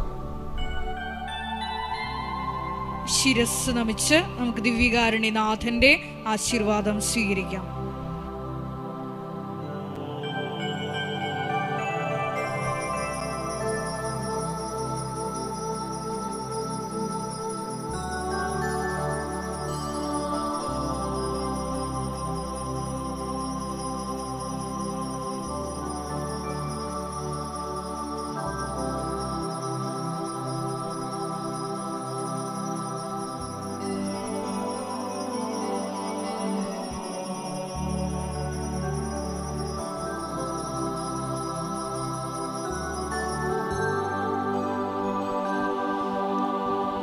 പരിശുദ്ധ പരമമാ ദിവ്യകാരുണ്യമേ, എന്നുമെന്നും അങ്ങേക്കാരാധന. പരിശുദ്ധ പരമമാ ദിവ്യകാരുണ്യമേ, എന്നുമെന്നും ആരാധന. പരിശുദ്ധ പരമമാ ദിവ്യകാരുണ്യമേ, എന്നുമെന്നും അങ്ങേക്കാരാധന. ആവേ ആവേ ആവേ മരിയ, ആവേ ആവേ ആവേ മരിയ. അറിയിപ്പുകളാണ് ഈ സമയം നൽകുന്നത്. കൃപാസനത്തിൽ എല്ലാ ദിവസവും മരിയൻ ഉടമ്പടി എടുക്കാനും പുതുക്കാനുമുള്ള അവസരം ഉണ്ടായിരിക്കുന്നതാണ്. അതുപോലെ തന്നെ എല്ലാ ദിവസവും രാവിലെ 10:30 ഇംഗ്ലീഷ് മരിയൻ ഉടമ്പടി ക്ലാസ്സും ഉച്ചകഴിഞ്ഞ് 1:30 ഹിന്ദി മരിയൻ ഉടമ്പടി ക്ലാസ്സും രണ്ടാം ചൊവ്വാഴ്ചകളിൽ തമിഴ് മരിയൻ ഉടമ്പടി ക്ലാസ്സും രാവിലെ 10 മണിക്ക് ഉണ്ടായിരിക്കുന്നതാണ്. കൃപാസനത്തിൽ സമർപ്പണ ജീവിതം നയിക്കാൻ ആഗ്രഹിക്കുന്ന യുവതികൾ, +2 ഡിഗ്രി പാസ്സായ കുട്ടികൾ 82 81 29 75 11 എന്ന വാട്സപ്പ് നമ്പറിൽ ബന്ധപ്പെടുക. അതുമല്ലെങ്കിൽ apparitionmissionaries@gmail.com എന്ന ഇമെയിൽ അഡ്രസ്സിൽ കോൺടാക്റ്റ് ചെയ്യുക. കൃപാസനം പത്രം 23 ഭാഷകളിൽ ലഭ്യമാണ്. നിങ്ങൾ ആയിരിക്കുന്ന ഇടങ്ങളിൽ ഏത് ഭാഷ കൊടുത്താൽ ദൈവജനത്തിന് ഏറ്റവും പ്രയോജനകരമാകും എന്നുള്ള ഭാഷകളാണ് ഉടമ്പടി എടുക്കുന്ന സഹോദരങ്ങൾ വാങ്ങിച്ചുകൊണ്ട് പോകേണ്ടത് എന്നുള്ള കാര്യം സ്നേഹപൂർവ്വം ഓർമ്മപ്പെടുത്തുന്നു.